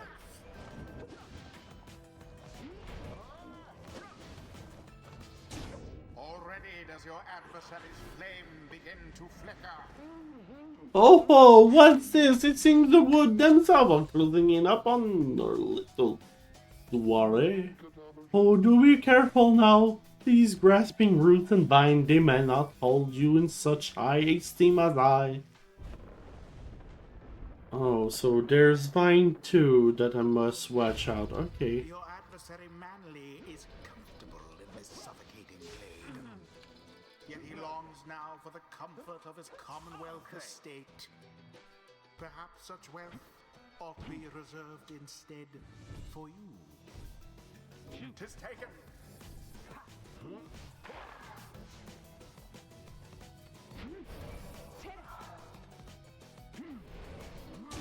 Magnificent. Okay. They're kinda slow. Oh dear, the woods are closing in, uncomfortably close at that. Whatever shall we do? Perhaps if you just stand aside a while, we could put a hand to this that much sooner. Oh, okay.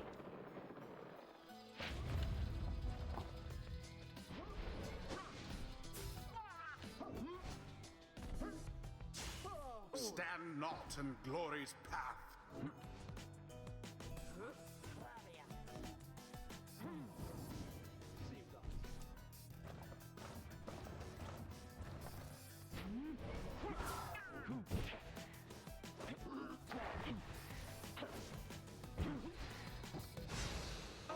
Oh, so close.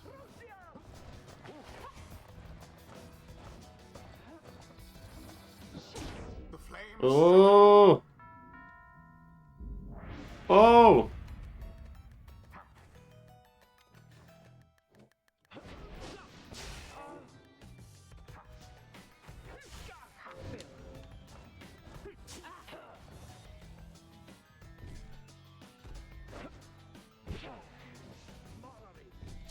Abashed.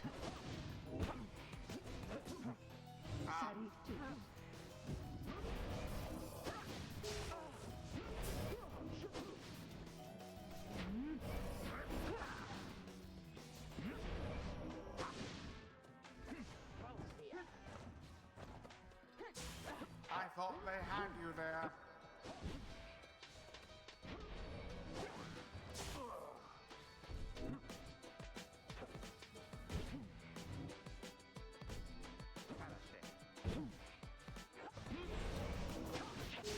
Woe is you.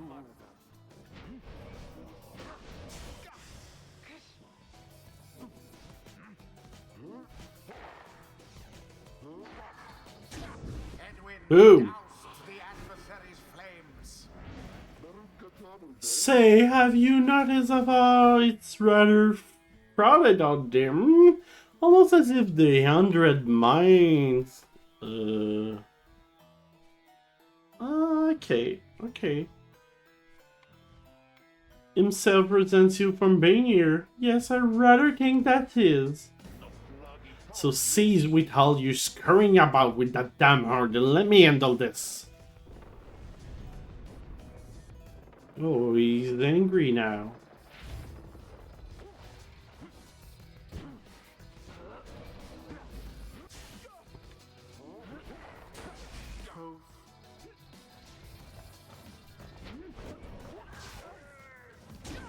Boom. To the scribes.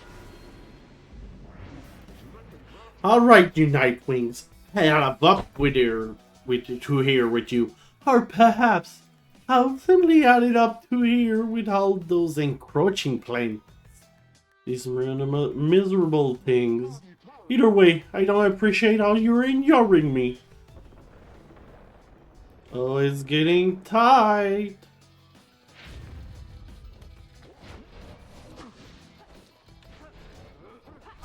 Bye-bye, Edwin.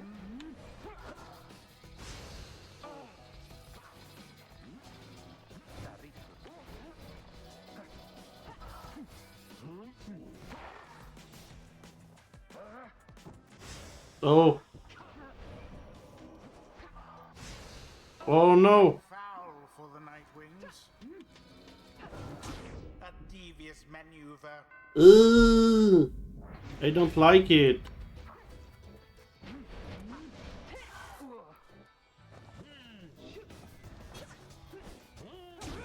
Oh, oh, oh!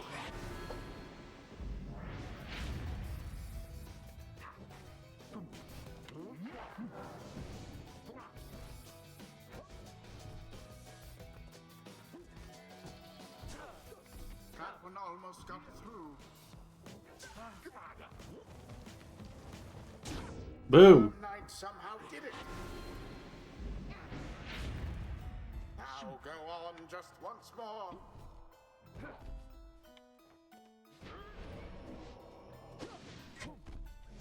Now plunge into the flames. And there we go!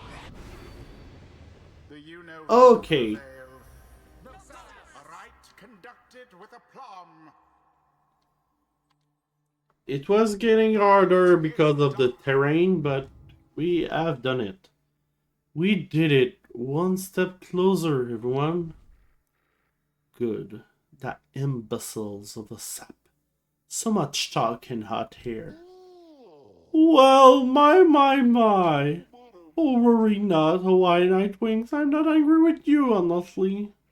But I'm very disappointed. I thought perhaps we had something going on here between us.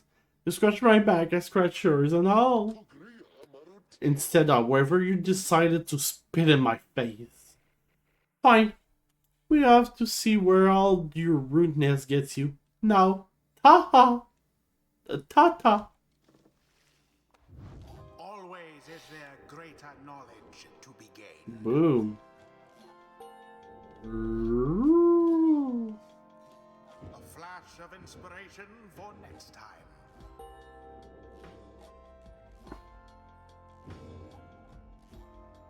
Yay! Until the stars align. That was well done, my girl. I'm beginning to see why your companions vouch for you. Don't let it go to your head, of course.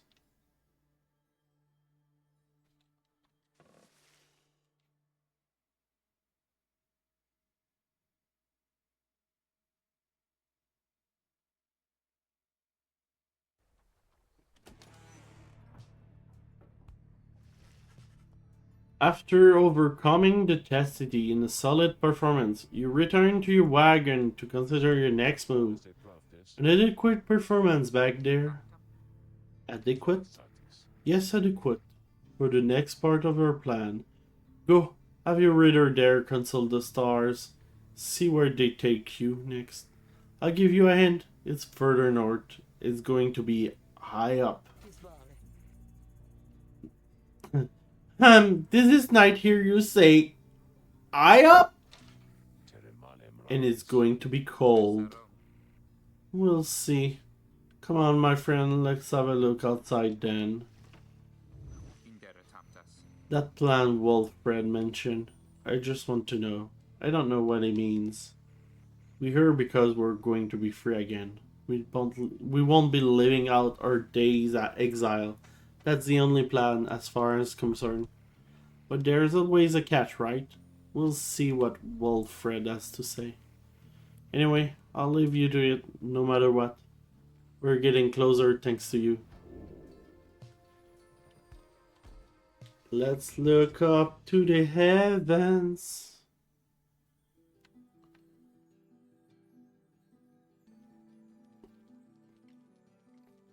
And it is Soliam, the golden star. The golden star shines bright over the highest mountain in the Aldadon side. Okay.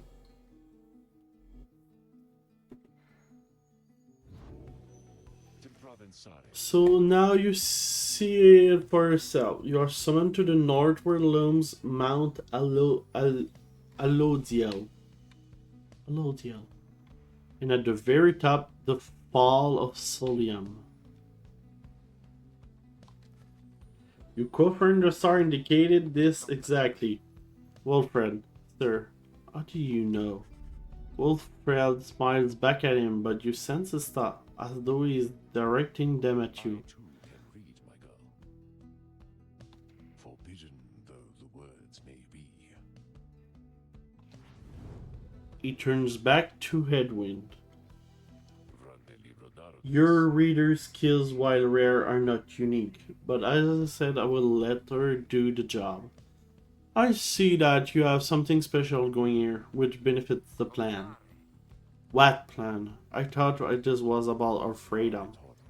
Oh, fear not, my boy. It is indeed. Plenty of time to tell you all about it on the way. For now, however, you look like you can use some rest. And for that matter, so can I, if you excuse me. You sense your companion exhausted from the recent travel. Given the road ahead, you agree it would be best to take the night to recover as much as possible. Ooh. Let's go ahead. At dawn, Wilfred is already up. He reveals to you a pathway through the woods, into the cold lands to the north, beyond which lies your next destination. Well, let's do that path to the north.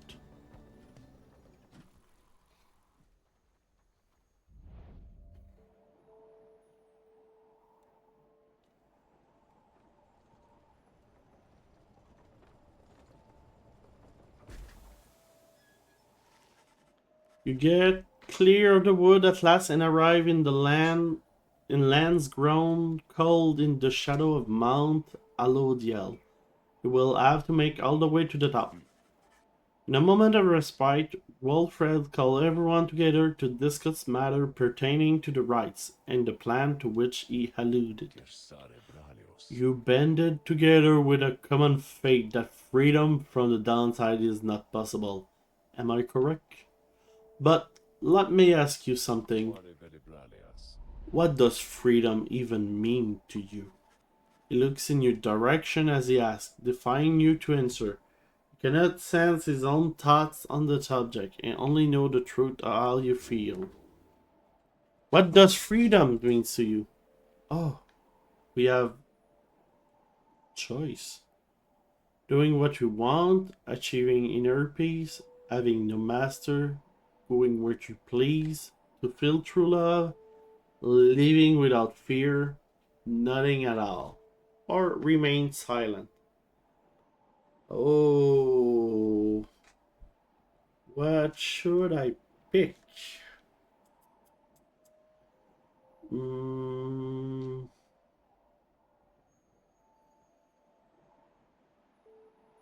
mm, you know what? I don't want to pick. I don't want to pick to feel true love.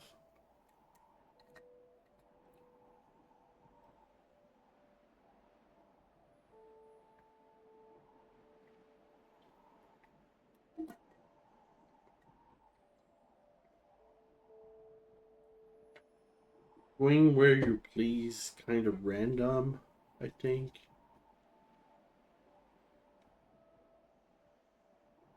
I would take living without fear.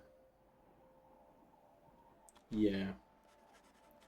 You tell Wilfred that freedom means living without fear and not being subject to persecution or retaliation for one's thoughts and choices.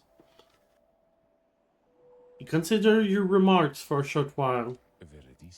Good answer, my girl. I happen to agree. Fears take hold in freedom's wakes. But fear is natural impulse, is it not? A common feeling we all share from time to time.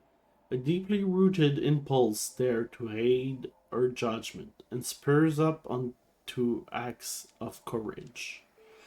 If not for fear, uh, if not for fear, I doubt we could accomplish very much in life. And just now, we stand upon the brink of accomplishing something vital. He then turned his attention to the whole group. Now, let me tell you all what freedoms means to me. Freedoms means to live without fear, just as your reader stated. To be able to indulge one's curiosity and passions, at least the ones that cause no harm to others, without the constant threat of judgment and reprisal. Freedom means not being made a criminal for what you know, or whom you love, or what you choose to think or not think. It looks out toward the distant mountains. Within the next few days, your time in exile could come to an end. You could see the Commonwealth once more, and you would be exalted there, given the highest honor, the opposite of all you got here. But you would not be truly free, I think. At the least, you would become complicit to an ancient system that would deign to cast down others such as you. It is a system whose well-intentioned founding principles have long been lost, and the hate scribes, if they are out still there still, have made quite clear they shall not intervene firsthand. That is where you come in. He turns to you and everyone again, looking to each of you. Long I have wished to gather such a group, that together you might see what this seeking freedom only for yourself is too modest of a goal. You share a higher calling now. The plan, then, is this. We free each other from the downside through the rights. Then we meet up on the other side. We organize. Each new moon at dusk, we join together at the Spiral Sanctum. Okay. We need as many of us there as possible. My agents on the other side shall explain the rest. You're plotting a revolt. Just so. I'm asking a lot. You do have other options. Deceit, however, is not one of them. The reader and myself, you know, by now, that we can see through it. But you need not to be part of this, nor it is my interest to coerce you. You may go your own way if you wish. Live out your remaining days here, like so many others. So, if anyone among you prefers that, if you cannot see yourself continuing to strive together in the Commonwealth as you are doing here, then speak now. Wilfred pauses for a time, examining each member of the group. No one stirs. Very good. Some of you consider yourselves friends, some others not. But all of you are bound together through the rights and are integral to our plan. Remember that. You seek true freedom, you will not find it waiting for you in the Commonwealth. But together you can bring it about, both for yourself and others. That is my promise. Then he lets out a long breath. That's it. I ask you all to think on this, and let's reconvene along our journey to the summit. Wilfred turned towards the mountains, leaving you to consider what he said and plot the wagon's northward path. Mer Pass. Let's go this way. So, we're gonna free some people. Beyond lies Mount Alodiel. I suggest we make camp here at the base of the mountain, for we shall need our spirit and our strength to make the ascent.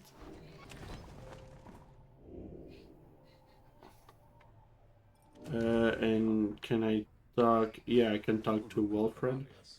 There you are, my girl. There was something which I wanted to discuss you in private. Wilfred stares at you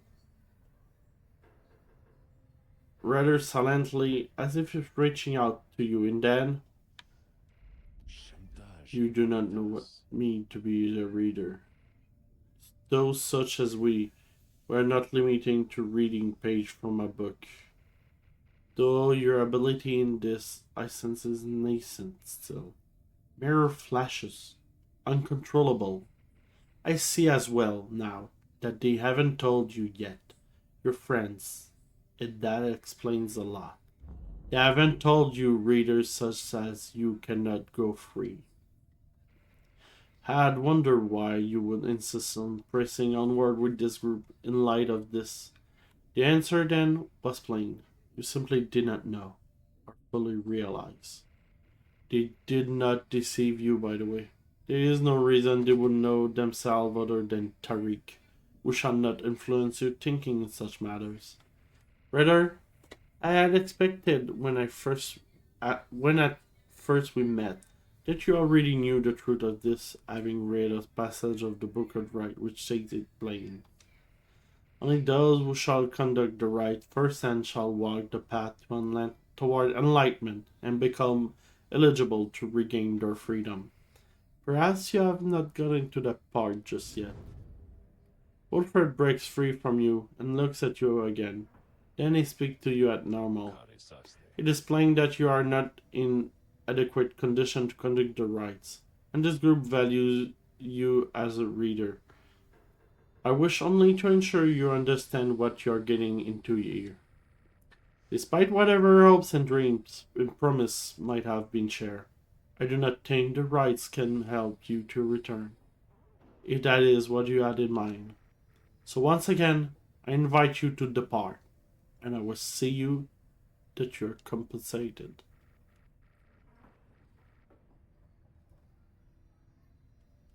Do not misunderstand. If it is your wish to remain, then you are welcome. But this journey we are on had no guarantee, and for you or any of us. Do you understand? Well, if I help them and they're planning a revolt to free everybody in some way, I guess I can be free. You understand the word of warnings, yet just the same you choose to carry on. There is more that you wish to achieve on the journey than freedom for yourself. I admire that, my girl. Then, very well. Know that we have much at stake here in this, anyway. Much more than just a shot at going back into that Commonwealth, which kept us down here to begin with. It sounds like you intend to stick around, then. We have lots of more time to chat as we ascend the sacred mountain in the coming days. Until then, he stride out of the wagon, then leaving you with your thoughts. Okay. Let's discuss the plan. Earlier, Wilfred called for a group meeting, presumably to reveal his plan in more detail. Instead, he revealed some bad news. Wait, what are you saying? What I say, my boy, is that while you can indeed get yourself out of here, it cannot be all of you at once. We earn our way back one by one, and not at all. But I thought that we'd go free together. We may go free together yet, but it's still going to take time, and this is only the first phase. You, Edwin, and the other exchanged glances. Let me make this plainer for you still. Here is how the coming days are going to unfold. First, we're going to ascend Mount Alodiel, there to the north. You may not think this wagon fits for it, though rest assured it's made the journey many times. Next, we'll pass through Scribe's Gate. We're gating people. Only the worthy pass through here, as your reader could attest, if she did not merely skim that chapter of the book. Afterward, we reach the fall of Solium, and meet our adversaries in the right. They are to be the Tempers, led by the demon Ignarius. You'll know him when you see him. Both of you and they shall choose someone from the respective ranks. Then once one of the triumvirates prevailed, there somebody will be whisked home to the Commonwealth. Whisked home to the Commonwealth? Precisely. Once returned, or somebody is taken in and clothed and fully pardoned. The Commonwealth know all about this? The same Commonwealth that say a sentence into exile is forever and freedom from the downside is impossible? Many of these details the scribes themselves wish to be kept secret. Former exiles and the leaders of the Commonwealth alike have good incentive to protect those secrets as well. So then, that's it? We climb the mountain, someone goes back and everyone else stays? For most of those participating in the rites, yes, that's it. But I like your connotation, and indeed for us, that isn't all at all. If one of us returns, it shall be just a step along our path. However, Let's let that sit for still. Let's let that sit for now. Gather your strength. We'll talk again on your way up. Wilfred leaves the rest of you to consider what he said. You have time now for your vocation. At dawn you shall begin your ascent to Mount Alodian.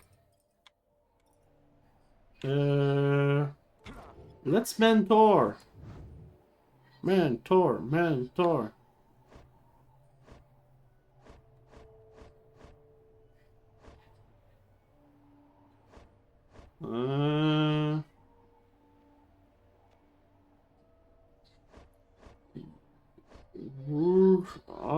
I think I will mentor.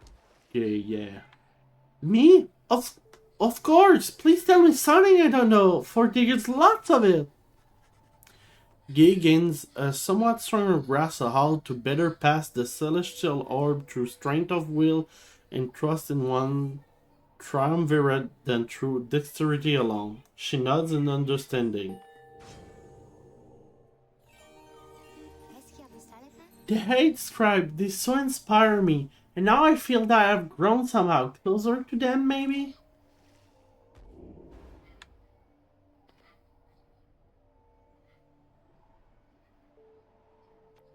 Oh, she can fling it really far.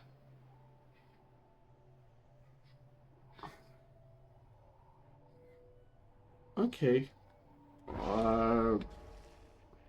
The orb is from the star, I think, or maybe even is one. Okay, all good. Let's go to Mount Alodian. We're going farther away.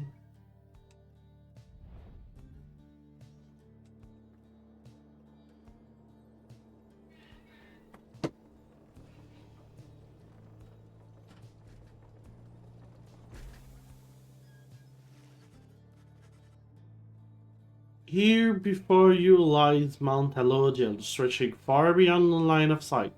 Somewhere upon this mountain lies the only place from which you can escape the downside.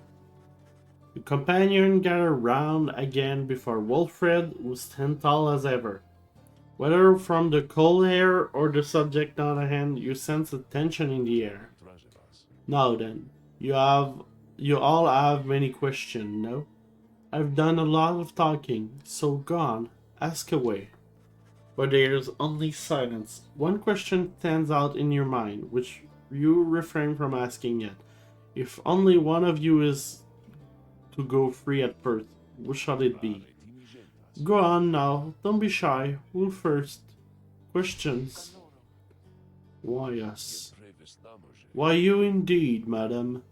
That I can't explain. You've seen the sort you stand against as adversaries in the right. What is that they want, do you suppose? They want their freedom back, of course. They settle for it on the Commonwealth. On terms, they'll gain their freedom and some cushy new responsibilities. Perhaps then they will have a hand in sending still more exiles here to join us. Think on it.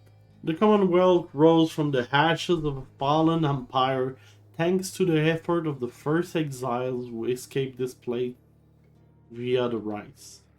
It is the Commonwealth's first and proudest tradition to honor those ones willing to redeem their transgressions. They have a certain wisdom, do they not? But as for you, I have been looking for a certain set of dispositions for a good length of time. All I needed was somebody appropriate to show up and listen. So I planted many little eyes and ears throughout this land, whispering hints of this absurd as it may sound. Took someone with a certain faith and creativity to go for it. That someone proved to be Edwin over there. He was tasked with seeking true trustworthy allies, an old buried wagon, and a reader. He was invited to bring the other for the ride, all different sorts. Gather enough help, and he and his friend could be free. Long story, but you know much of the rest. So then, why you? Because I've reason to believe you're not the sort of to play right back into the Commonwealth old hand. The rights, as you have seen, are quite exclusive. You are imposter in this little party. You could be the one to bring it up. Now then, more questions. Your head is beginning to spin. You can excuse yourself or keep listening. Yeah, this is super important to listen. Wilfred's explanations are a lot to taking, though you feel compelled to absorb as much more as he is willing to tell you at this point. You prompt for further question when Jodariel raises her voice again. Hold. You mistook my meaning. I understand your plan. Still, I wish to know, why us? Why are we, among all others, chosen for this liberation rite? Étranger. Ah, I see. Well, but that is simple, really, madam. You are chosen. You are qualified, I should say. Because, as the expression goes, this was the scribe ordained. Though, in that case, the expression is quite literally true. When the hate created the rites, each one of them anointed certain other exiles to participate on their behalf. Exiles will show some promise of redemption. The triumvirates they form have stood the test of time, replenishing their numbers as their individuals move on and are passed on. You've met them as they are today, the accuser, the windrun, and so on. Their hate scribe also form a special group against which all other will be judged. That group they call the Nightwings. You bear their book, wear their mask and raiments. You need but to show up to the rites to see. The other erstwhile jockey for position for a chance to take you on. Yeah, well, what if we don't? What if we don't show up? Then you would deny yourself a chance at freedom and deny it also to your adversaries. Victory means nothing in a common right then. Participation is all that matters? Not so, madam. Only the enlightened may regain their freedom, while failure can be an excellent teacher. The scribe do favor the victor. So, you see, those who do not conduct the rites, or do not prevail in them sufficiently, they may find themselves barred from the liberation rites. But these are technicalities. The Nightwings disbanded years ago. Since then, one has gone free. Yet still the other triumvirates press on, with fleeting hope that one day you'd be back. It's been a heavy price to pay in all of this. Now, if you excuse me, we talk again some other time.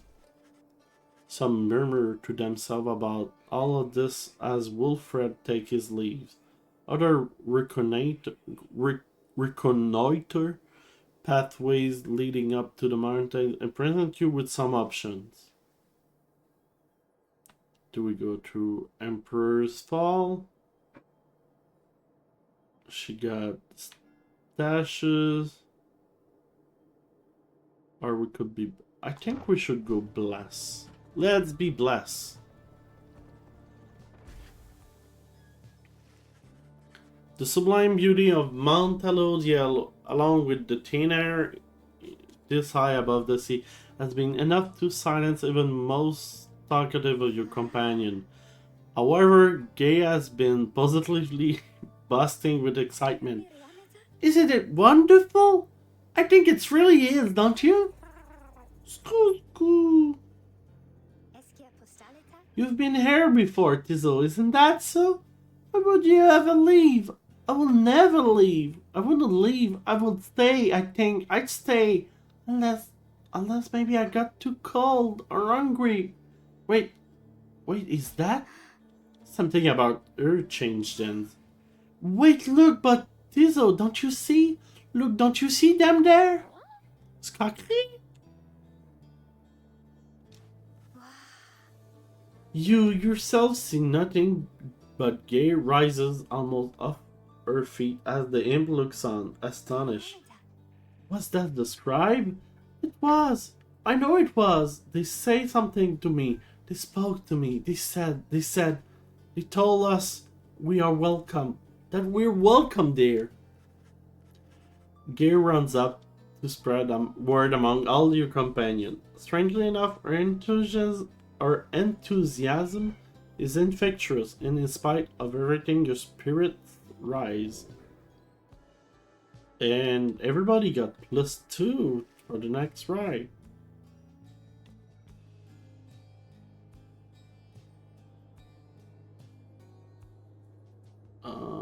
See the view. Someone. Oh, you want to look.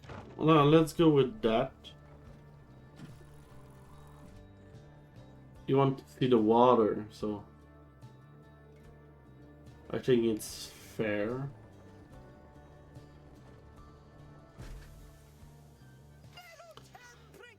At long last, the worm surged toward the water of cistern. You decided to join in for a brief excursion there, and after another hard day's ride, you find him in a shallow pool, appearing very much contented.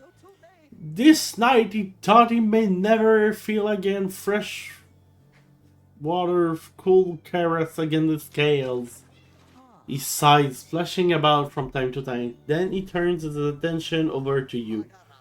You, Master Reader, are the most kind to take with you this wayward night. He swears to prove himself to you and the rest. He knows that soon now someone may go free. He knows the choice of whom may wait upon you evilly indeed. For it is you who ought to make the choice. Is that not so?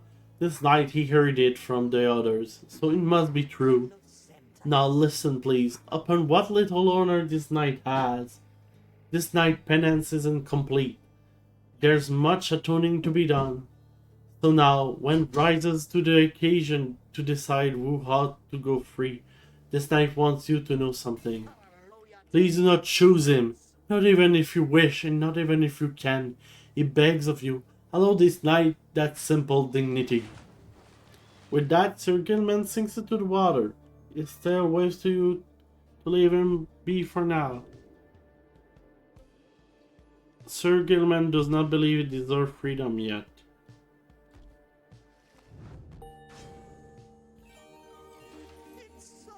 So grateful is this night for glorious occasion that is giving strong consideration, performing here and now the forbidden dance of Sea Dominion. Oh, okay. He raises up level.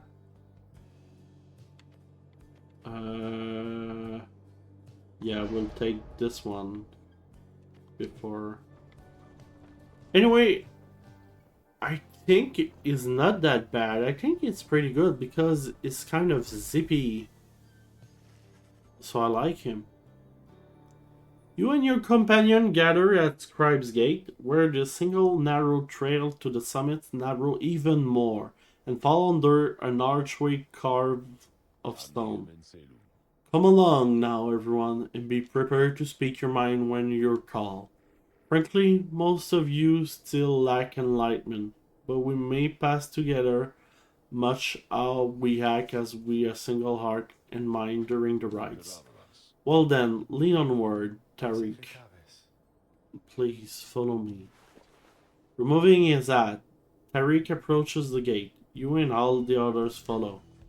When the last of your companion nears the arch, you notice someone sitting high above who then appears before you. She eyes the Tariq first. Is that you, Tariq? It is. Greetings, Celeste. And how was your rest? Too long, Celeste. It seems your work has piled up in the meantime. Bring this many to the gate? Hi. Then let us make this quick. She gestured toward the rest of you. Now, each of you in turn, State who you are and what you seek while crossing Scribe's Gate. Do as she says, please, without questioning. Your fellow exile exchange glance but quickly comply. I'll start. They call me Edwin the Deserter. I've come here seeking freedom for myself and my companions. In my case, so I can return to be with one of whom I love. The woman bid him forward. Tariq prompts Rookie to speak up next. Damn, I'm regarded by the name of Rookie Greentail and just want to get out of here, I guess, with my chums preferably. Go see Mama back home. I'm Captain Jodariel. I do not truly know as yet what I'm seeking here. Oh, my name is Gay. I am here, I think, because the scribe have called me. It must be them, because if not, then who? Squeak! Okay. Sir Gilman of the Sea Dominion at your service. This knight is on a quest to find his honor. Lasted at a certain point. Tammy Tatane, I'm only here because my sister's here. Then, as Wolfred steps forward, the one called Celeste raises her voice. You. I recognize you from the Nightwings of the past. You are not clad in the raiments any longer. I won't know why. I had my chance already. The Nightwings that now stand before you, I travel with them as a pilgrim now. I see. Then state why you are here, as have the others. My name is Wolfred Sandalwood. I seek liberty for each of us, so that one day we all might stand shoulder to shoulder on the other side, and bring freedom to the people there. She waves him by.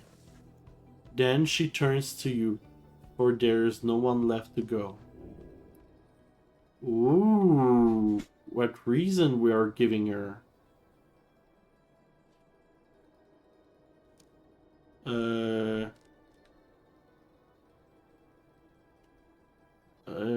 Oh, it's kind of my backstory. Like, I'm a crippled scholar, old farm and war orphan.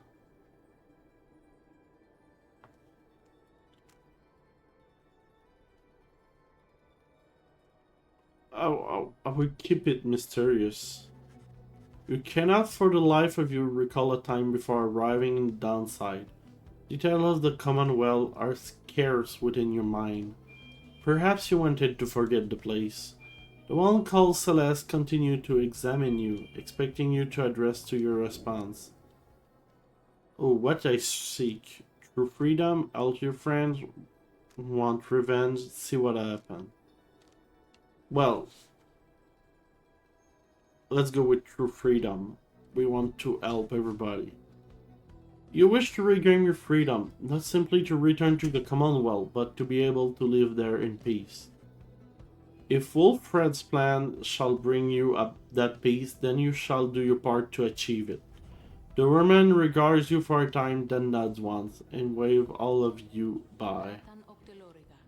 The eight scribe by the bid the Nightwings welcome here. Go forth with glory. And Tariq, I, Celeste, be on your way as well. The lone minstrel bows his head and put his hat back. He does not look back at her.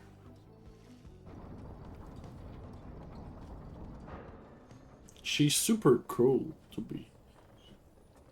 Oh.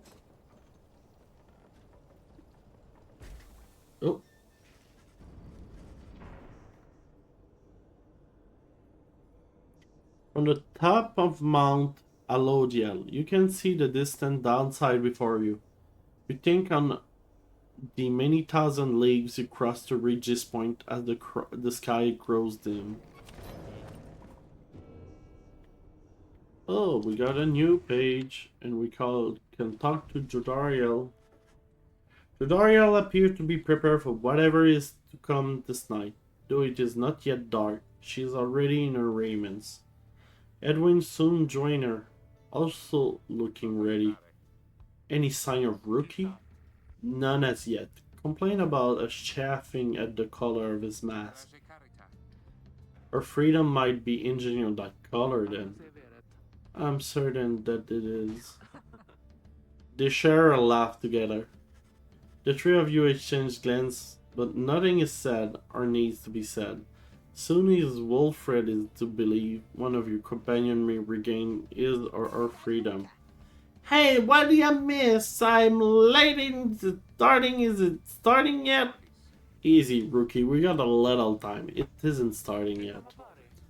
How fair you struggle with your mask, Ringtail. Feeling a lot better, thanks. Just have to smash it repeatedly against a wall for a little bit. Put some old nerve to bed there for good measures. Though this is really happening, eh? One of us might be getting out of here like soon? By dawn, in fact, if all goes well. If all goes well, that's one way I look at it, I guess. What are you getting at, Greentail? Well, just, we might be breaking up the band here, people. If one of us get out, that's been bugging me a while now. I thought we all were getting out of here at once. He shoots a look at you.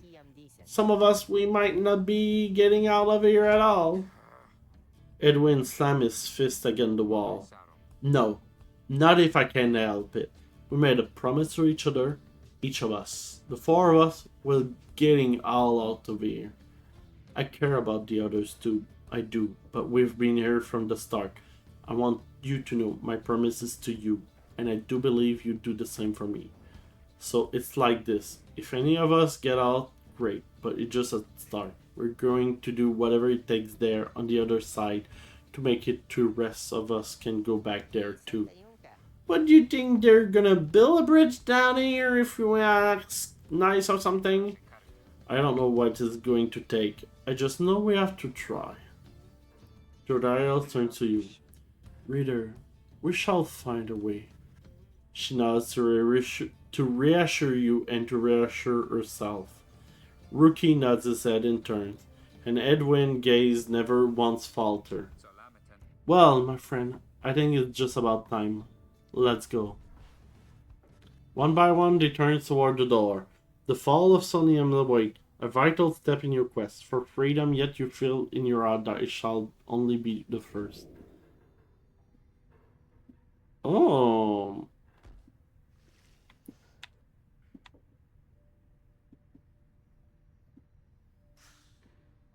Okay, let's read the page.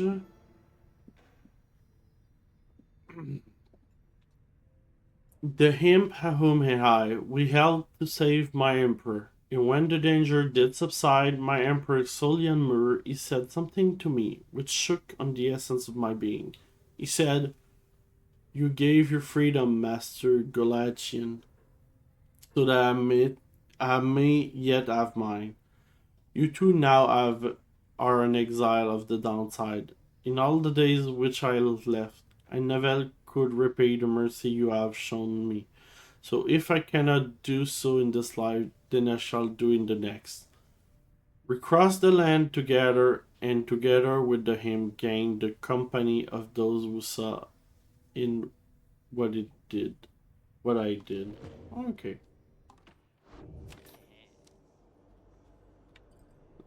Is there something? Hey guys, so you know you're wearing all I know here. Come here, made it all the way over. Oh, I know I'm right. You because I got the lowest price and all the downside, am I right? And some of the new stuff I got, you're gonna get a lot of yellow there, an awful lot. Oh, he's getting a lot of things. Oh. Okay. Well.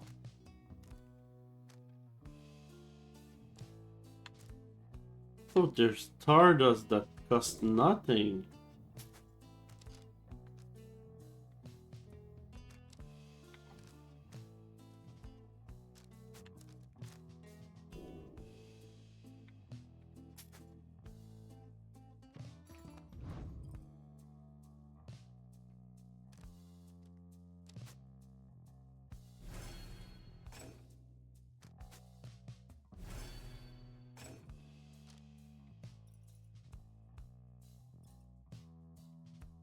I'll make him faster. Chance. Yes. Oh. Maximum range. Let's go with that. Thanks for stopping by, guys. So, last rite for liberation. Is everyone prepared, Edwin? Yes. Though several of us have another question that's been troubling us. You need but ask. You said that one of us is going to return to the Commonwealth if we defeated Tempers in the rites this night. What happens if we fail? Edwin, my boy, don't you see? The path of freedom and the path to alignment are one and the same. Do you intend to stray from the path? No. Then you have nothing to fear. Let me be much more upfront with you. Should you be defeated by the Temper this night, then one of them shall end up going free instead of you. It's simple as that.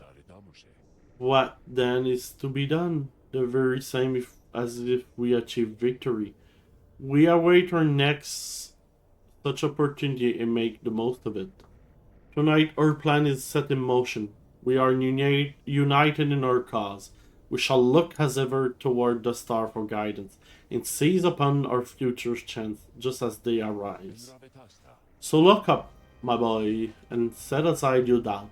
It is time to take great stride along the path. We're doing it!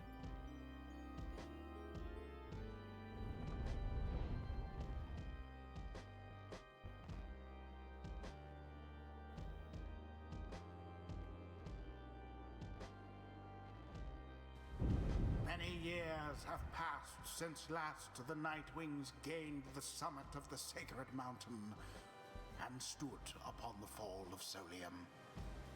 You are to be commended for your guidance, reader, but only if you can prevail in this liberation rite.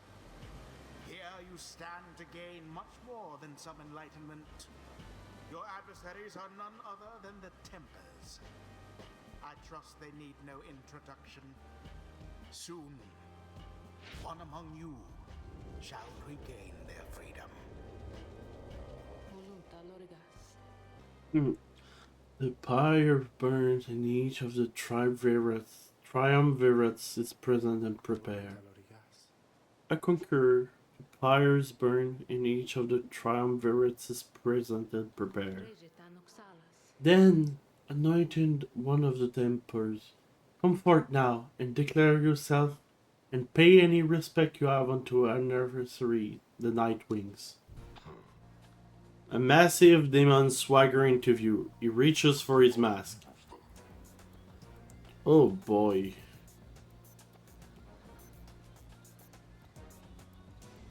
We have Demon Elvis. You know why I'm ready, but look at what we got here. The damn Nightwing decided to show up. Almost figure we're never gonna see the day again. Take notice of someone in your ranks. Hey, you! He indicates Jordariel. She scoffed back at him. Lose the max. Ain't seen one of her own in ages. Not in these damn robes. Jordariel is stationed almost imperceptible before she moves to remove her mask, just as her adversary asked. Satisfied? Whoa, you must be new. Jordariel soon put her masks back on. Enough talk. Ha, I like you, curly horns. Tell you what, once we put out your lights, you come along with these guys. We're gonna have a spot open. Only shame is, I ain't gonna be around to show you a good time. I should rather cut out my tongue. Oh, you don't mean that, our kind. We had to stick together. Now, come on. Ignarus threw his max back on as his ally snarled at the rest of you.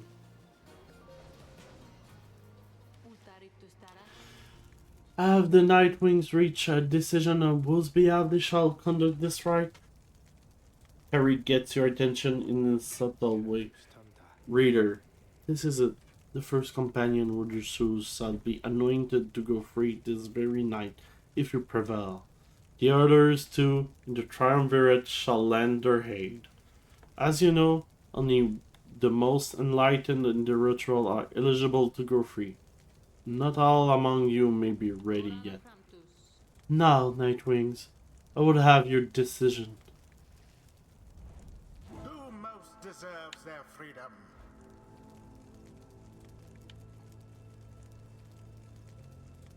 Oh.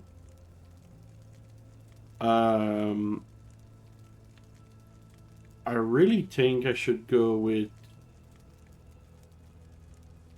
Edwin. I want to keep Jodariel because I like her and she's good, and I like to keep Gate too. But Edwin, I mean, I like him, but it's kind of meh. What does he have?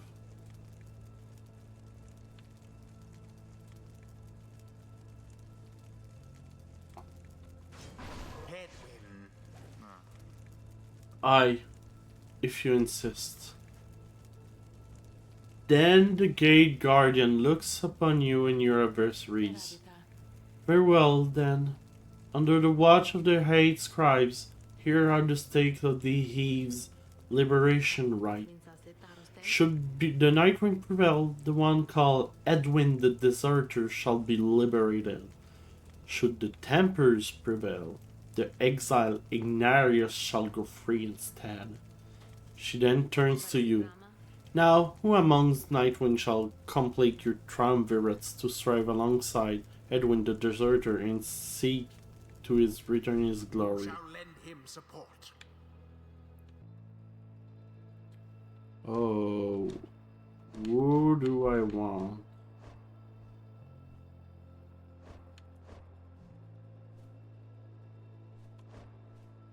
I will choose her. Amita. You got it, reader, darling. And I think I want Rookie. Rookie. Hey, sure, no pressure, right, sister? It is done. Very well. The hate scribes accept your choices. Reader of the Nightwing. She then indicates to Tariq. Now, are you yourself prepared, Tariq? Aye, Celeste. Then let us all begin. Nightwing, I've been waiting an awful long time to get out this hole. Try and stop me.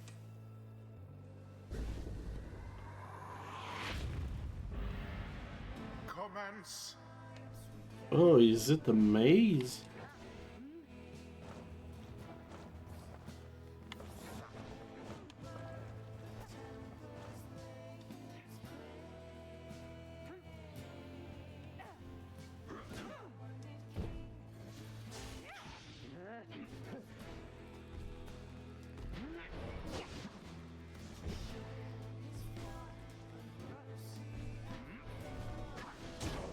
Okay, okay.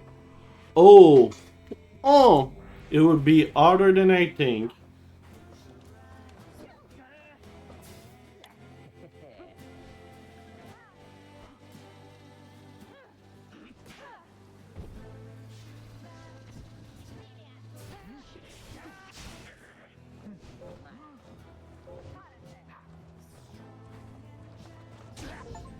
Boom!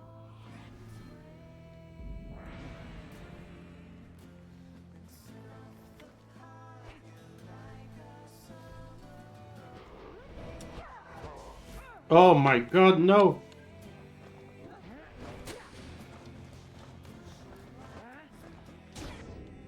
Oh! You outrun me. Okay.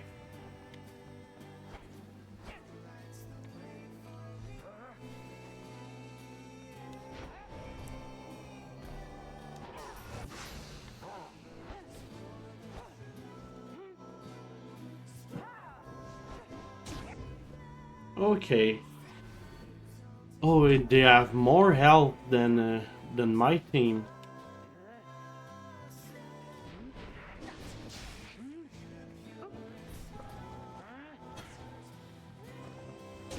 Boom. Glory dive. Okay, we're back in.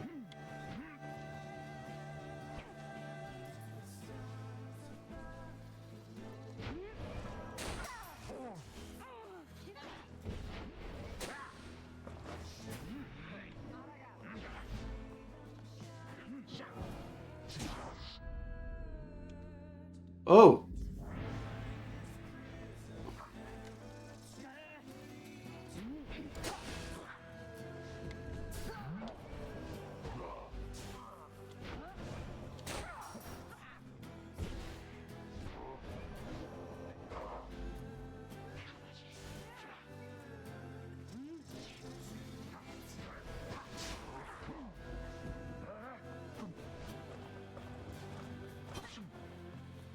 Boom. Let's go, Edwin. You can do this. You're good for nothing, Nightwings. Skip out on us for years and years and then show up all of a sudden. We're gonna at least somebody out for once. But now we're gonna work for it and so. Damn it, I used to be the best. At least. But now, the pressure's getting to me. Can't believe it's getting to me. Oh, Moira. I doubt you even recognize me in a way. Come on, Nightwings. Let's see you keep this up. The demon whom you face was once a man, long since tainted by the downside, or rather by his crimes. I suspect his penance is not yet complete.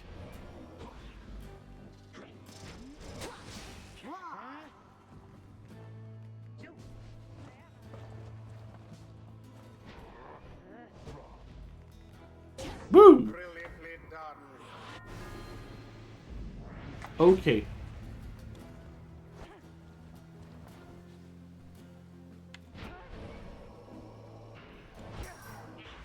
Banished each in turn.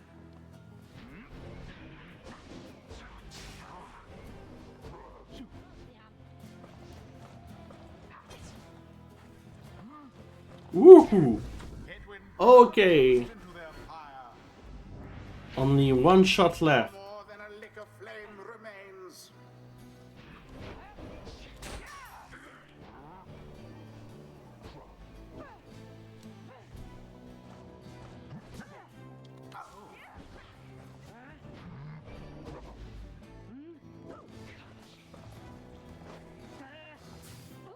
The orb.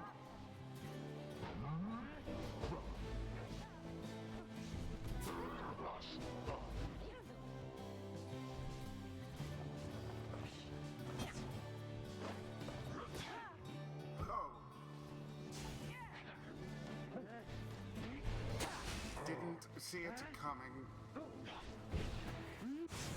Oh no. Oh no.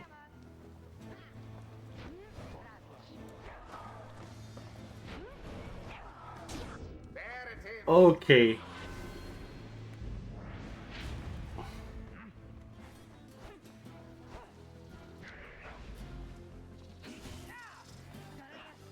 Oh, Massive blow. oof.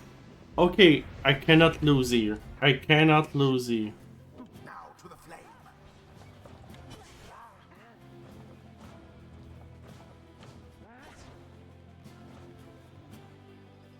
And there it is at last. That's it. Okay. The night wings proved Oh, it was too close. of their It was adversaries too said close. Cannot be said. Woo! Thus ends the liberation rite. And thus the scribes have chosen. The exile appointed by the Night Wings shall be free, absolved of all misdeeds, return to glory in the Commonwealth. His adversary and all others shall remain to carry out their rightful sentences. Yeah, what a joke. We should have had this. You should have had this. Got all rusty. You've been waiting some time long. Damn it. Damn it. Nightwings. Be seeing you around, I guess. And next time, you ain't gonna be so lucky.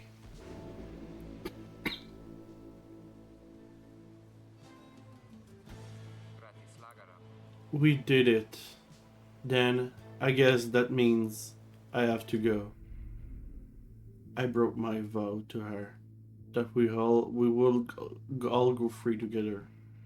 Reader, my friend, why would you do this? Will you ever forgive me? Inaki, Fikani. Oh, wait for me. Wait for me. You remained silent for a moment longer then. Listen to me, all of you. I will not forget this. If there is anything at all I can do back on the other side to help the rest of you, then I am going to find it. I'm going to do it. And then, at the very least, I will do everything I can to make sure that by the time more of you come and join me back home, that I'll be a better place for all of us. Look, I don't have it long now, so just thank you. All of you. I won't forget this. Then he plunges out of sight into the shimmer pool. His voice is audible but growing faint. It's happening. Goodbye, my friends. Reader, everyone, goodbye. Until we see each other. Edwin! Edwin! You earn your freedom! Godspeed, Edwin. The 8 scribes are ever merciful. By their grace, the cycle of the rites. Our first freedom rights.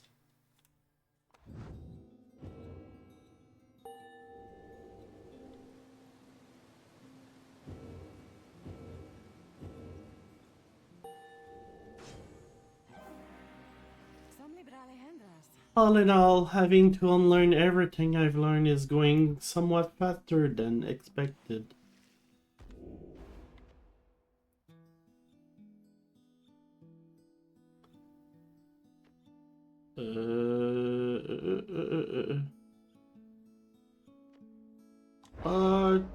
We'll take that.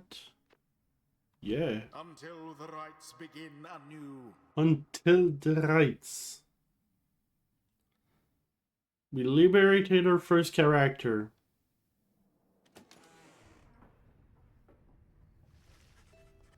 After your victory over the Tempers in the Liberation Rite, you return to your wagon to decide how to proceed from here.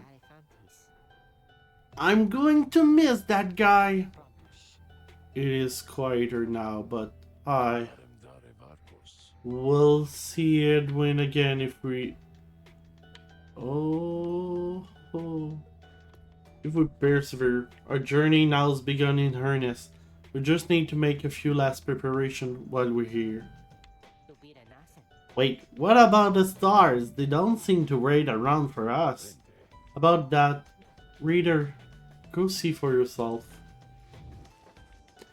The night sky over Mount Alodial is much darker than you would have expected. Your thoughts are with Edwin as you look toward the heaven. You gaze into the darkness of the night. Oh, let's see. There's no star.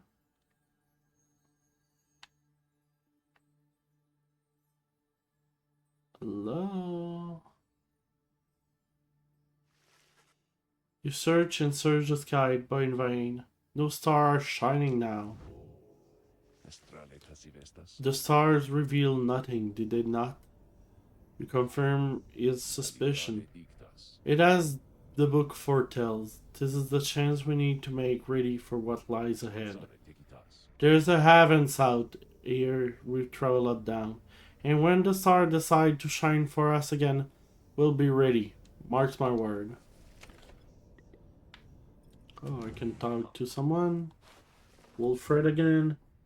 Following Edwin's liberation, you find Wilfred smoking at his pipe, his eyes averted. He looks up and smiles as you approach. Savandias. Hello, my girl. Excellent work back there. Thank you for your perseverance.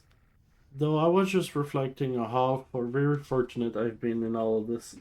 Not just me, but really, all of us who had a chance to stand with Edwin here.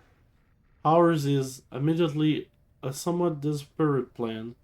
It was vital to me, should there be the Nightwing rises again, that it be under proper care and guidance. I was just thinking how well Edwin served in that capacity. Whatever is to be the outcome of all this, no doubt his presence shall be missed. My agent and I were unsure of him at first. A common boy like that, completely unacquainted with the rights. But in the end, I felt that he was worth a shot. Someone like him. Sincere, determined, with loyal friends and desperate to get home. Those qualities spoke volumes. Then he falls silent for a time. I have every faith that he shall strive on our behalf now, in the Commonwealth. And it is my hope that he yet finds the one he sought.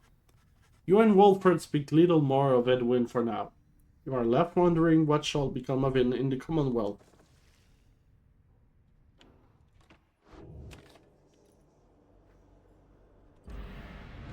Let's interact. Mondiame ligaratus. Good morning, my girl. The place I noted earlier, let me illuminate the way. Okay, let's go there.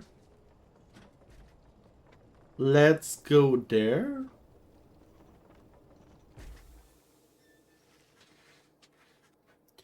Wilfred lead all of you into a calm and quiet clearing, tucked away inside one of the mountain's hidden fold. All about you see a variety of strange items and equipment. Well, we'll talk again. You find Wilfred seemingly lost in thought, but then he turns to you. Reading, readers. This wagon and I were many memories together. I could not help reliving some of them just now. I suppose some aspect of my past may be of relevance to you, given your role. If there is anything that you wish to know, you need but ask. I will ask. Yes. You expressed interest in knowing more of how the Nightwing came to be here, and Wilfred's past connection to the group. I've been connected to the Nightwings almost since the beginning of my day in exile. They found me, in a manner as I understand quite like how Edwin and the rest found you. Back then, it was a smaller group than we have now. I joined an exile called Erisa. Oh. And another knows that, Orolek. Once in a while, we let little Tizo stand with us as well. He's rather older than he looks. There are other triumvirates we stood against, they fear us. Only the Tempers presented any threat to us in any given right. But there was a terrible accident. Erisa, we lost her. And Orolek, he was my friend A. He fell from Mount Alosiel. We lost him as well, on the night when he was to be free. We were reckless, hasty, and was powerless to stop any of it. I blame the rites themselves, the circumstances that put us into danger. The downside has claimed many lives, yet this was too much. I vow never again to don the mask and raiments. I had the black wagon cleared and buried, such that it could not be used again. If the Nightwing will rise again, it will be under different circumstances, under new leadership, and toward a different purpose. That is all I wish to say of this, my girl. Oh, I can ask anything. You asked Wilfred about his path to the Commonwealth and how it came to be in the downside. All rather forward of you, my girl. Most of whom I've met during my travel here have been reluctant to approach the subject of one history before one's exile. Nonetheless, I'm happy to tell you. As a reader, I assume you're familiar with the stamping press.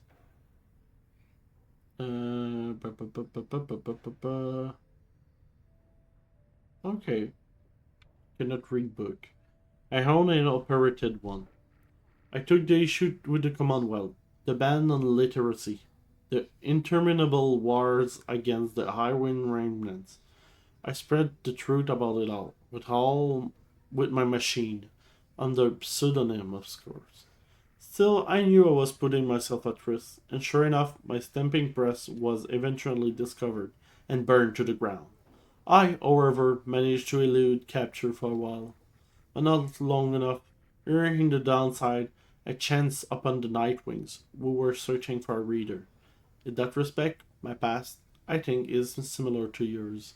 Anyway, that is the long and short of it. Now then, was there anything else? You asked Wolfred about his story with Tariq, who seemed to know quite well. Tariq was there with the Nightwings when they took me on. His manner has always been much as all you've seen, although he is somewhat more cheerful now than I recall back then, if you can believe that. I think our plan has sparked a little fire in him. He serves the right in the Nightwings. I've tried to ask him his path before, he seems rather reluctant to speak of it. Though it is plain that it is not from a very. This being the downside, I respect his wishes for some privacy. Nonetheless, although I do not know too much of him, I count him as a friend. I lost track of him for some time, though it was he who first informed me that the Nightwings had returned. He and Tizo were instrumental in our meetings. It'd been good to see him doing relatively well. Anyway, was there anything else you wish to talk about for now? You thank Wilfred for his time and bid a good rest afternoon. Likewise to you, reader. Be well.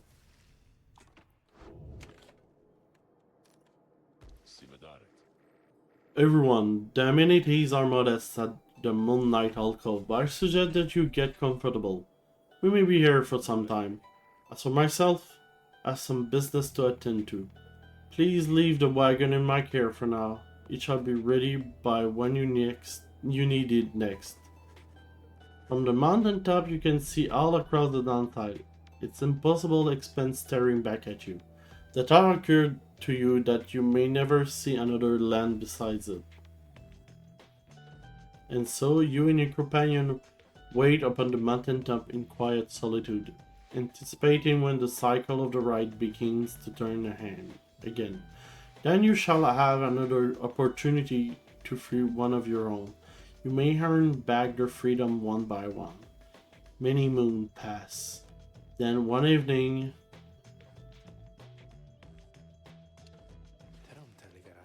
may I have a moment, reader? The Tariq finds you poring over the Book of Right as you begin through your stay at this abode. Begging your pardon, but there's something you may wish to see. Please follow me. You follow him into the cold night.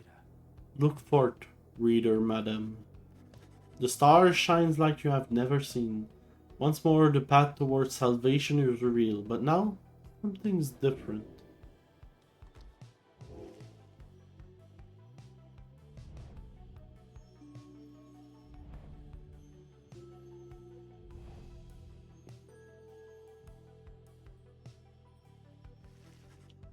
Each prior time you searched the star, they showed you a single path, but now several rights avail themselves to you at once.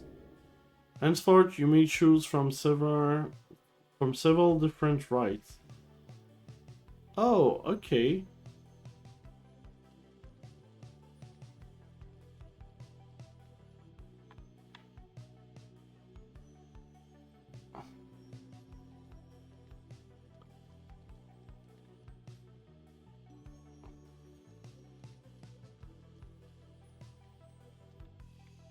Okay, let's do this one. This one seems fun.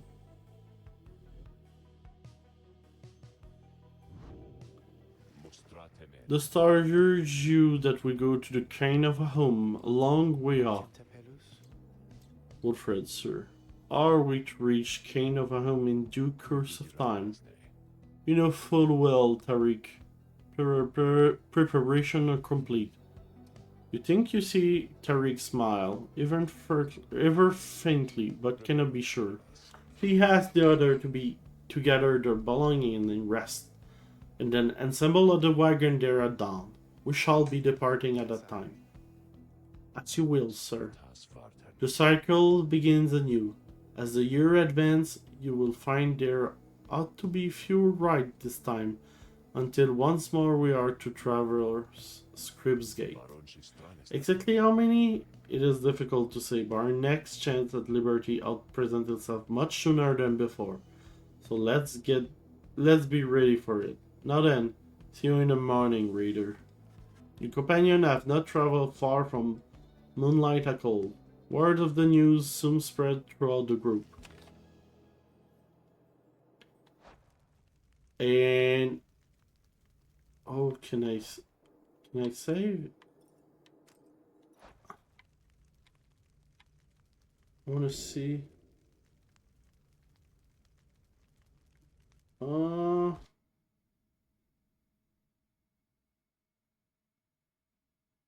Want to be sure.